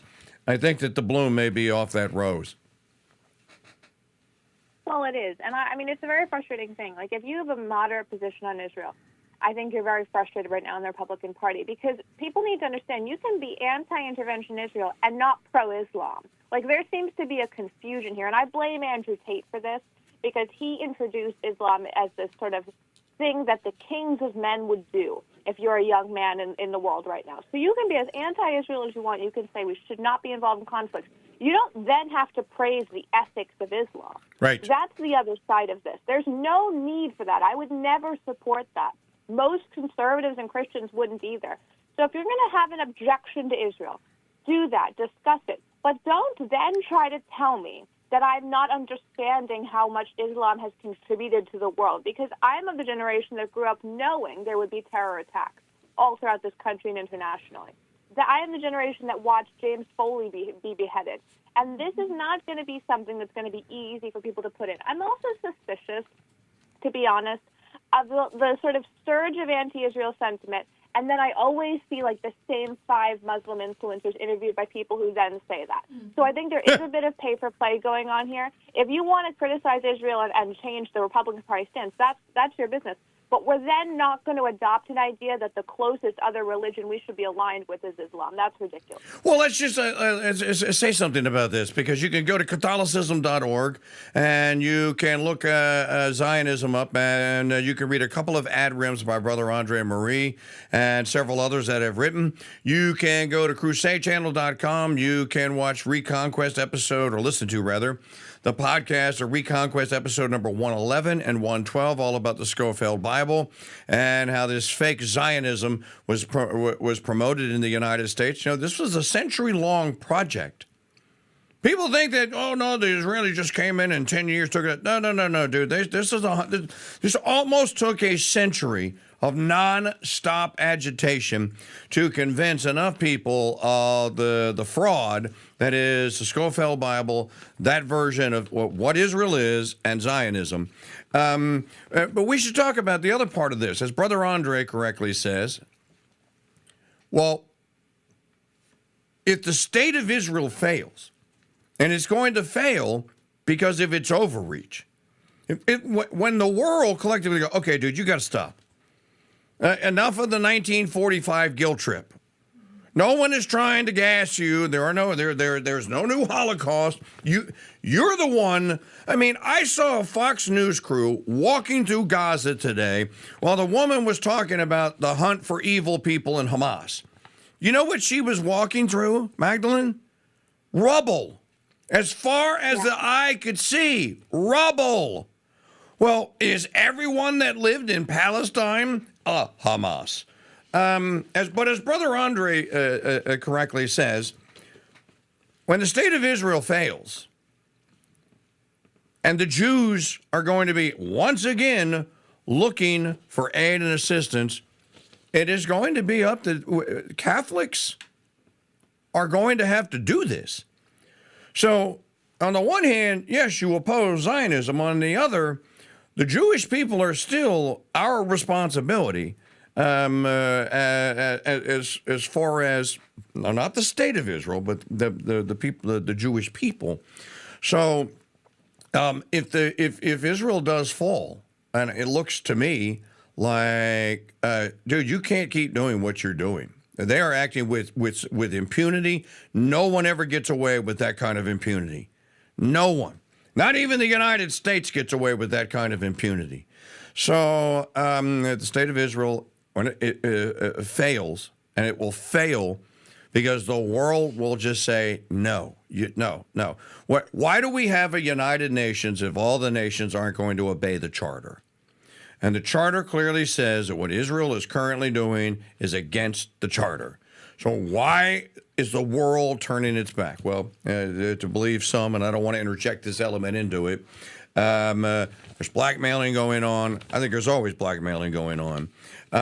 But it's that question, I believe, is ultimately going to be settled on the side that it should be peaceful relations and alliances with everyone, in free trade or what have you, but entangling alliances and commitments with none. The United States is still being told that we are responsible for the NATO treaty and all that. I think that all of this is just a relic of a century ago, and that ultimately it's going to be America alone in this hemisphere. And you should conform your mind to that. And that's not a bad thing. America alone in this hemisphere. Yes, we're going to be isolationists. No, we have oceans between us. But if you want to travel to Europe, okay, fine. But Europe needs to fix Europe. The United States can't fix Europe. The U.S. can't fix Britain. Britain's got to fix Europe. The U.S., obviously right now, Magdalene Rose, needs to fix itself. Yes, it does. And I think that one of the reasons why Trump has been so hard on Europe is because he's gotten no support in ending any of these wars. People will say that, there was coordination in trying to stop the Russia-Ukraine one. How so? Aside from additional sanctions. Like, how is he getting support in stopping the endless wars in Russia and Ukraine and Israel and Gaza? And then Europe says that things like that Trump can't be spoken to, Trump can't be reasoned with. Do you think that Trump is reasonable when you ask us to increase your funding but not when we need your help. And I think that one of the reasons why, in general, Israel has been allowed to proceed in this way is because there was very big division on the right, and nobody wanted to claim the deciding factor one way or another. And I get a little frustrated right now with young conservatives who are saying, well, nothing's going to change, this sort of moderate position Kirk had on things is going to be the future. It is not. It is absolutely not. The truth is that Kirk chose very specific people to elevate within the young conservative world.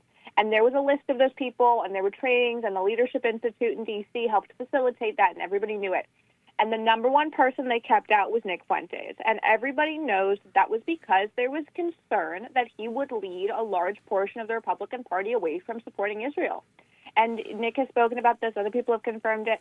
With Kirk gone, I don't think people understand that Kirk was like the dam before a complete switchover in foreign policy. Now, when that switchover happens, if it happens, it doesn't then also mean we have to praise Islam and align with it. But it does mean that there will be a change. Maggie, can you play? I think that this is also important. Number 12, Scott Jennings. So, Magdalene, your statement from yesterday that, yes, the leftards and the crazies out there, you are perpetually unemployed. You do not have you are, cancel culture is alive and well, and you deserve and you have earned your canceling. Here's Scott Jennings. Yeah, look, I think when someone is murdered, particularly for those of us who are political actors and we're in the political system, when someone's murdered, and for whatever reason, I don't know exactly what the motivations were of the guy in Minnesota. It sounds like he had some mental problems. But whatever, it doesn't really matter. We should say, this is wrong. People should not be murdered. People who are in public service should not have to fear being murdered. And people like Charlie Kirk, who were doing nothing more than engaging in what we always say we should do, talk to each other and engage in civil discourse, they should not have to fear violent reprisals. That's what everyone should say. But in the case of these people who are being fired from their jobs, I mean, we're kind of tiptoeing around it here, but, I can read some of them out loud if you want. These people were not online saying, well, I disagree with Charlie Kirk. They were online saying the world is better off without him. They were online saying, his wife, in this case, she's a sick F word for marrying him. I don't care about her feelings. We're better off living in a world without a disgusting psychopath. That's who we're talking about here. And I'll tell you one more thing that's on my mind tonight, and conservatives everywhere. The idea that people are saying, well, he was an extremist, or he was a racist, or he was a Nazi, or a misogynist, whatever. Therefore, we could get around to rationalizing it. Charlie Kirk was a mainstream conservative Republican. He had views that are held by tens of millions of people, including more than half the country in the last election. So if you're online saying this is justified, what you're actually saying is half the country I live in, there's some justification to commit violence or murder against them. And that's what is concerning about the people who were doing this, and that's why I don't think anybody is losing any sleep about these folks not being able to teach our children. Magdalene? Yes? That's pretty much what you said. Yes, no, it is. It is exactly what I said. And I think that one of the things that people don't really understand is that on the left, people have decided that the world is going to be in a certain way and it's never going to change. And that's not the case. And I think one of the things that I've seen over and over again amongst young conservatives is a decision that this is different. You and I have spoken many times about my frustration with sort of the idea that there's just a way things are going to be on the young conservative world, and we're not going to change anything, we're not going to deviate, we're not going to do those things. This is that factor that changes things. I hope it continues. I hope that this is enough, because we've had moments before where I thought young conservatives were going to stop just trying to be like country club Republicans, and they haven't. I hope this is the one where they really stop that. Well, okay, let me play Diablo Advocata, devil's advocate. Well, what's the countervailing message, and who is the messenger? Yeah. Well, I mean, that's the question. And this is something people don't realize. There was a lot of decisions by Kirk and Turning Point about who was going to be the messenger and who was going to be sort of the future of the Republican Party. And the mold that we see of young conservatives was created by Kirk about 10 years ago. He really started to craft it. I think there will be about a year of real chaos where everyone's just in mourning and no one really knows what happened. And then it's Nick Fuentes' opportunity, because he was pushed down and he was suppressed. And there are a lot of things I very much disagree with him on. But he was the other side to this. He crashed Turning Point events. He was like Kirk's dark shadow. His following is really huge, like really massively, millions internationally huge. If he can mainstream himself a little bit in terms of his media operation, I think he's probably the next big voice. Well, all right, let me throw this out then. Okay. So, Nick Fuentes. From what I know of him, and I don't go around downloading his podcast and listening to his shows, but I have listened a bit. From what I know of him, and Maggie has been playing hours of Charlie Kirk stuff that I never heard in the last couple of days. And sometimes even go like, who is that? She goes, Charlie. Let me just tell all of you something that everyone is overlooking. Maybe even you, Miss Rose. So now, here comes mentor KingDude with Thor's hammer.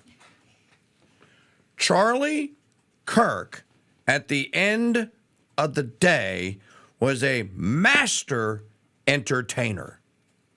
Those kids did not go to TPUSA events to go doomsday, wallow in misery, trade conspiracy theories, and be generally miserable. I went to 3 of them. I met them. I know. Those kids went there to meet other like-minded people, to have a really good time and be entertained by good speakers. And Charlie was one of them. Charlie was a funny guy. Nick Fuentes is not a funny guy. Nick Fuentes is a turd in a punch bowl. I'm not saying that he doesn't make good points. I'm not saying that he can't communicate. Charlie Kirk got L. Rushbo's maxim: entertain, entertain, and entertain. And he was a master entertainer. You know what a master entertainer does, Magdalene? He never lets you know he's entertaining you. You just sit there and watch or listen. So, I think that all of this talk about who's going to be the political person, well, you could say that Charlie was in politics and he did live, sleep, and eat and breathe it. He wasn't trying to run for office. At the end of the day, he was entertaining people. He was entertaining them in a fashion that was, I think, growing more wholesome and more tradition. That's a good thing. But don't leave the 3 E's at the door. If you don't have the 3 E's, you're not going to be the next Charlie Kirk. You're just not going to. And there may not be someone out there.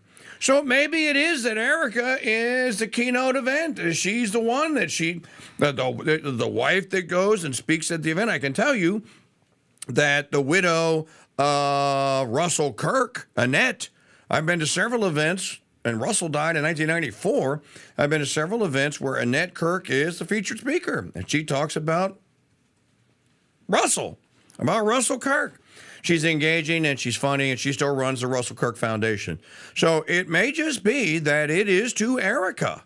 So is there to be a male? And if there was, well, if there's Vegas morning line odds, I mean, I'd put my money on someone like Tucker before I would on Fuentes. I don't think Tucker wants anything to do with this, though.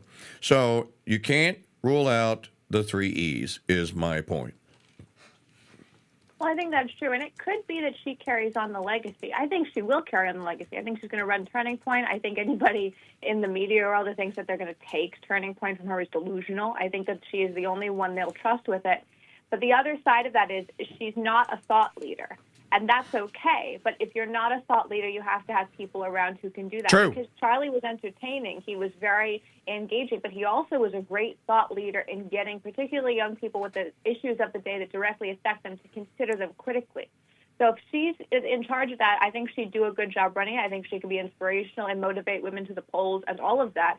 But I also think the other side of that is Turning Point exists the way it does because Kirk had a multi-pronged approach of media activism and critical analysis.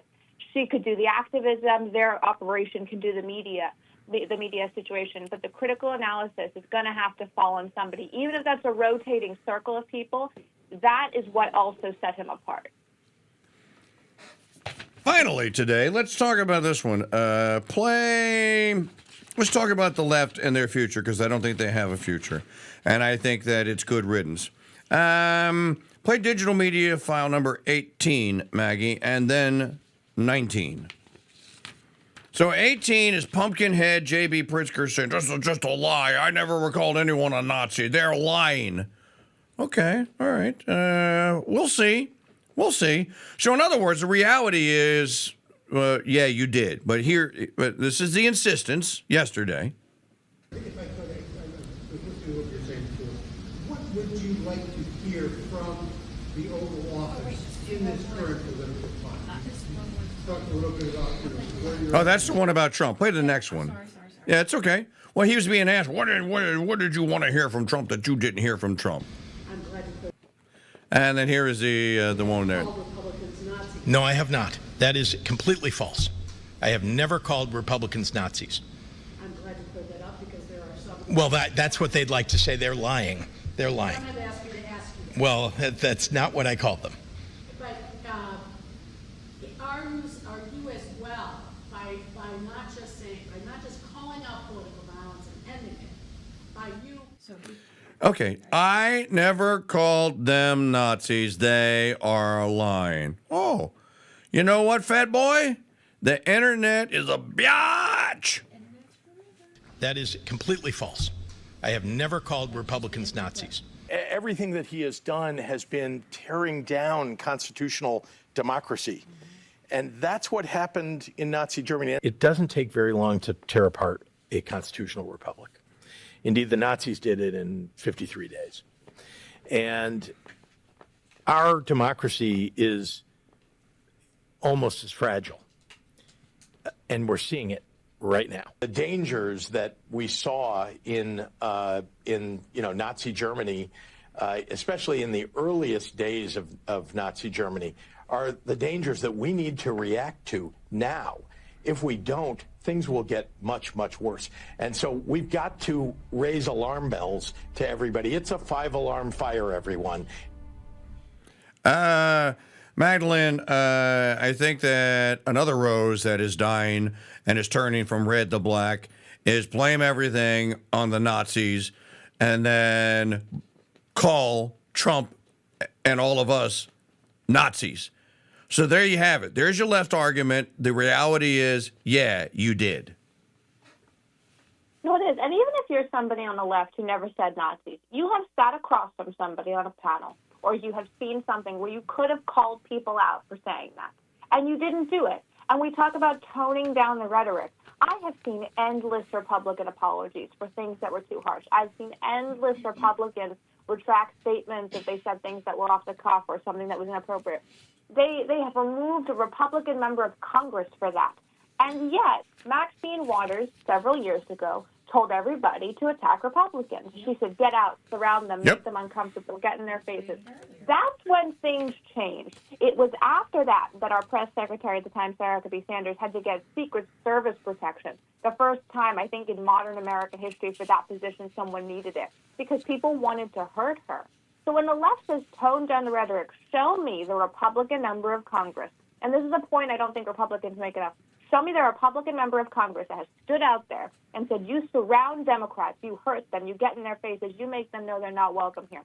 Show me that, because we can show you the other side. And Maxine Waters ignited this. She ignited a new era of American politics where you could hurt people. She was never called out for it. Had Nancy Pelosi removed her from her committees and punished her, maybe things would be a little bit less tense now. Did you hear the go out and beat them up and kill them, encouraging violence montage that we played earlier today? Yes, I did. Folks, everyone needs to hear it. I don't think you can play it enough, Maggie. I think we can close with it's the last one, number 21. By the way, just reading through some of the printed stuff that I have here today. The story is FBI investigating pro-trans organizations and online accounts for ties to Charlie Kirk's assassination. According to the New York Post, the probe includes groups within the online gaming community Steam, as well as an organization called Armed Queers SLC, which took down their Instagram right after Kirk was killed. This is the group I was telling you about earlier that has an event at Utah State University on September the 25th, where they're encouraging the trannies and LGBTs to bring their weapons so they can discuss whatever acts of violence they're going to perpetrate next. But here is the montage I think you should hear. And you're going to hear Maxine Waters, Mr. Chairman, you need to get out, get in that thing, Mr. Chairman. I I just don't even know why there aren't uprisings all over the country, and maybe there will be. People need to start taking to the streets. This is a dictator. You know, there needs to be unrest in the streets for as long as there's unrest in our lives. Black Slick Luthor. The state. Show me where it says that protests are supposed to be polite and peaceful. Do something about your dad's immigration practices, you feckless. When they go low, we kick. How do you resist the temptation to run up and wring her neck? The biggest terror threat in this country is white men, most of them radicalized right up to the right. I thought he should have punched him in the face. I said, even if you lost, he insulted your wife. Yes. He came down the escalator and called Mexicans rapists and murderers. He said, well, what do you think I should have done? I said, I think you should have punched him in the face and then gotten out of the race. You would have been a hero. I'd like to punch him in the face. I said if we were in high school, I'd take him behind the gym and beat the hell out of him. Punch some people in the face! When was the last time an actor assassinated a president? They're still going to have to go out and put a bullet in Donald Trump, and that's a fact. Look, as his character is stabbed to death. Where is John Wilkes Booth when you need him? I have thought an awful lot about blowing up the White House. A Missouri state senator is under investigation by the Secret Service after saying she hopes President Trump is assassinated. I will go and take Trump out tonight. And if you see anybody from that cabinet in a restaurant, in a department store, at a gasoline station, you get out and you create a crowd. And you push back on them. And you tell them they're not welcome anymore, anywhere.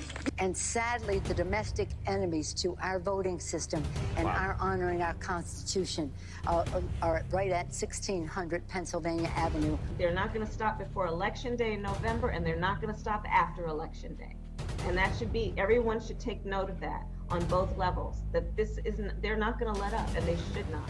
If you think we're rallying now, you ain't seen nothing yet. Just a largely peaceful protest. That's it. You just heard at the end there. An individual who goes by Churbum75M was in a group the day on TikTok, the day that Charlie was murdered, and posted, quote, "We effing did it," close quote, on the platform moments after Kirk's death, and since posted numerous comments celebrating the assassination.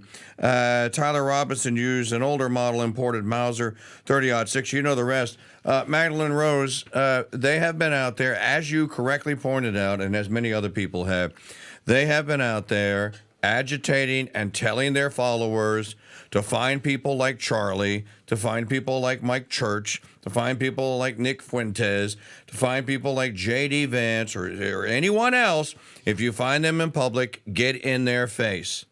If you find them in public, get in their face.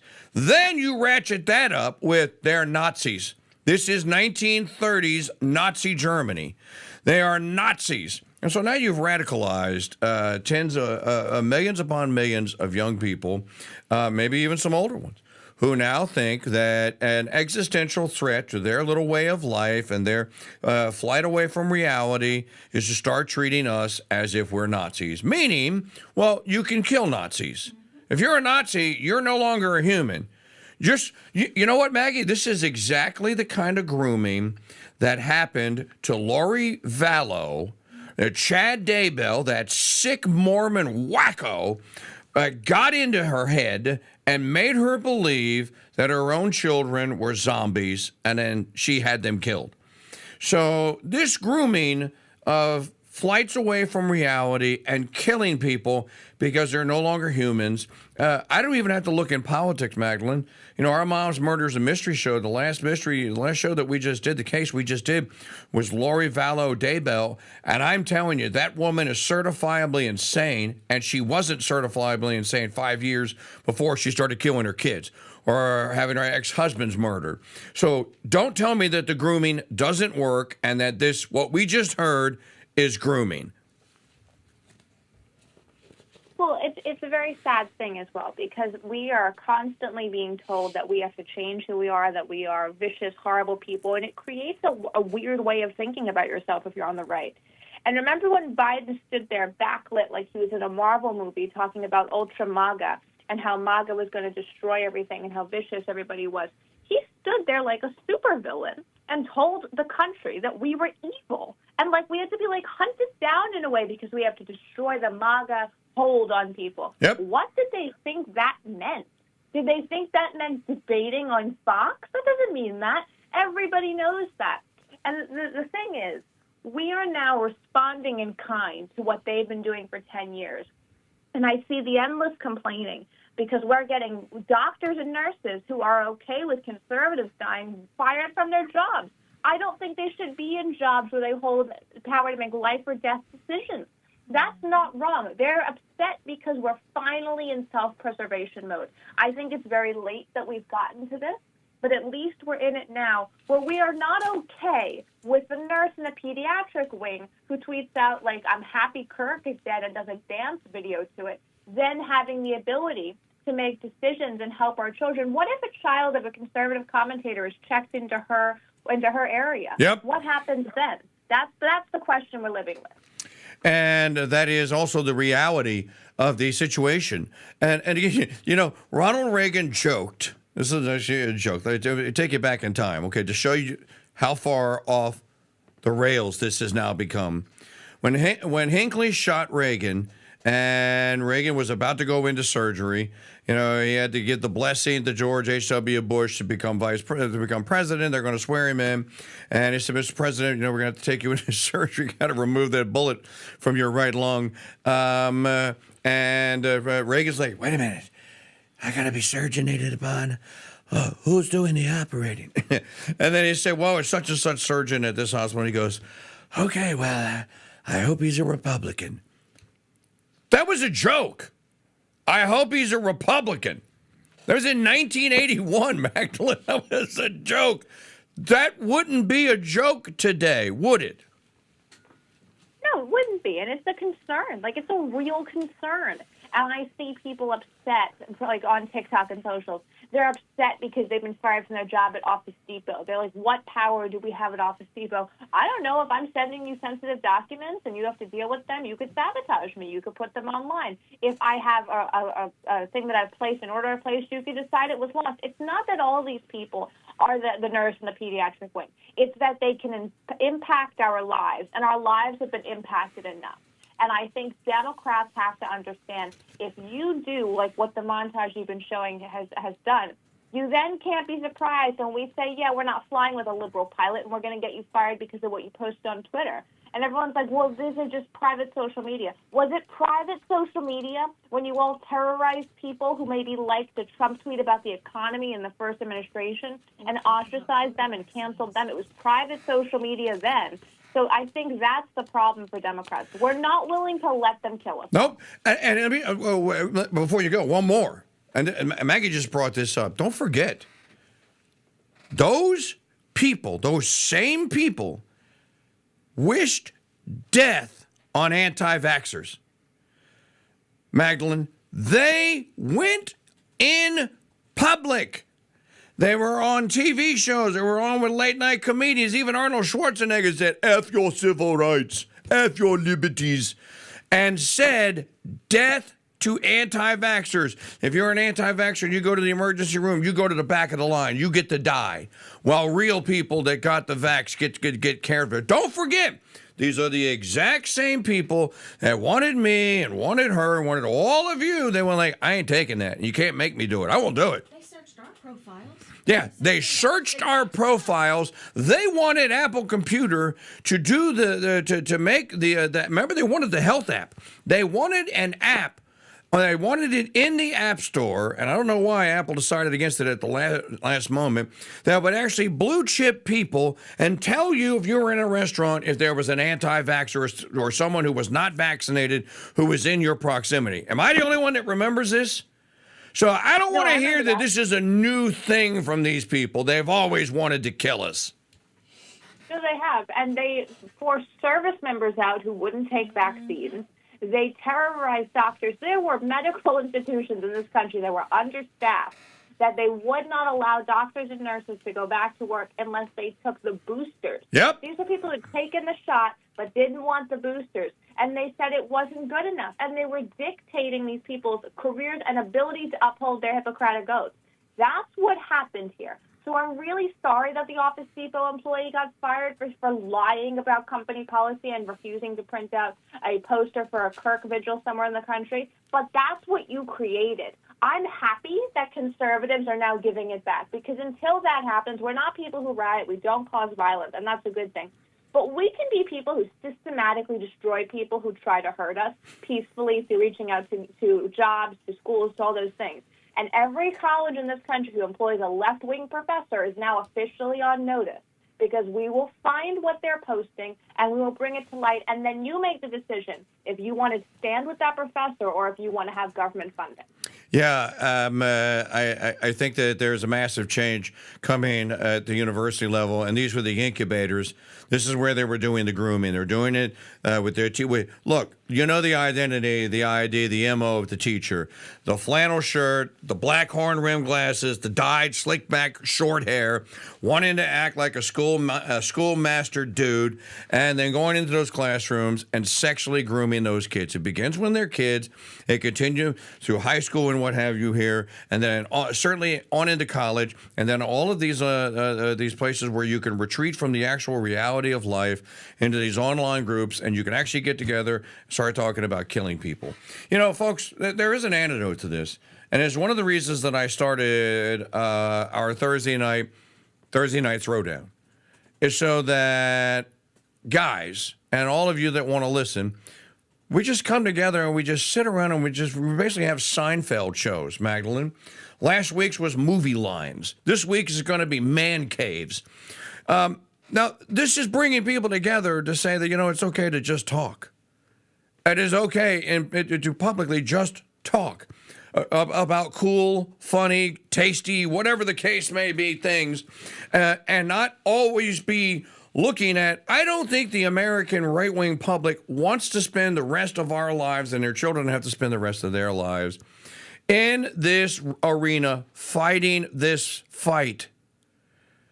That is not why we have a constitution. It's not why we agreed to join a union of states. Read the damn preamble. It's for peace and tranquility. Most of us we're sick of it. We're sick of it. Thursday Night Throwdown should be the #1 show in the land. It should. When I see these goofy, stupid shows that they advertise on the NFL on Fox, that, you know, the one hosted by Rob Lowe or whatever, most people go, well, you know what? There's actually something whimsical and funny to that. Cool. Maybe that's more of it. Maybe we need more of those stupid game shows. We, the people of the United States, in order to form a more perfect union, establish justice, ensure domestic tranquility. Where's the domestic tranquility? It says ensure domestic tranquility. Provide for the common defense. Promote the general welfare. Where's the general welfare? Are right-wing people not entitled to an expectation of liberty and safety, Magdalene Rose? That's general welfare, is it not? Well, it is. And liberals don't understand that we are not just in a country that's built on a piece of paper. We have history here.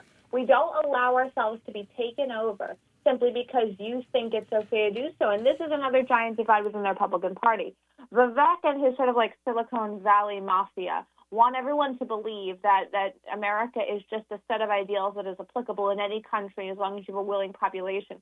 That's not the case. America is special. It's okay to recognize that. It's okay to recognize we have an attachment to the land. We have an attachment to all these things. We don't have to give it up because you people in the like coastal elite areas, as much of it as a cliche as it sounds, have decided how the world should be run. And this situation where they're constantly saying we're behind the rest of the world, we're not behind the rest of the world. The rest of the world is in deep struggle and wants us to pull them out of it. We're refusing to do that, and that's what's aiding a lot of this hatred internationally. Magdalene Rose, Magdalene is going to start a new show, folks, and publishing a regular column. Are you going to do it on Substack? Probably, and then also like on the Crusade channel, and then I'll air it after you guys have the exclusive. Yes. So stay tuned for all of that. All right, we'll see you tomorrow. Great job today. Thank you. Thank you. You're very welcome. Donations. Folks, I have to let you in on a little secret. Daughter number one is getting married on September the 27th, and I will actually be in Utah. Maggie and I decided to take, for our first child's first wedding, the week. I was not able to find any fill-in host. We are going to bring our equipment with us, and we'll do 2 days, the Wednesday and Thursday. But there's going to be next week a lot of best ofs and reruns and some pre-recorded stuff that we're going to get to. Please don't get upset. Please don't blow the chat room up with the usual suspects going in there. Well, I guess TKD. We don't take vacations and haven't since 2016. I think we've taken one, and even the one that we took, we brought the rig with us and actually broadcast. So I think we had a grand total of 4 days off the air. So I'm just warning you in advance for people who go, I didn't know, because there are going to be a lot of people that are going to come in next week and go, I guess TKD quit. No, TKD is actually going to enjoy the company of his family and celebrate daughter number one's wedding, and who knows what's going to happen. But I'm not going to forget you. Again, we'll do 2 shows, and we're going to broadcast live from Utah those 2 days. And if news should break out and I have to break in, we will have the ability to do it. But it's next week. Say, no, someone just heard, what, he's leaving? No, next week. All is well. CrusadeChannel.com/join if you're not a member, /donate to contribute to our cause here and to continue keeping live talk radio on the air growing and this temporal sphere being more sanctified if we can do it. We'll see you tomorrow. News breaks out. We will break in. Shop in the store. Great new books. And Capuchin Holy Roast Coffee is fresh and in stock. Shop.mikechurch.com. God bless you. Merry keep you.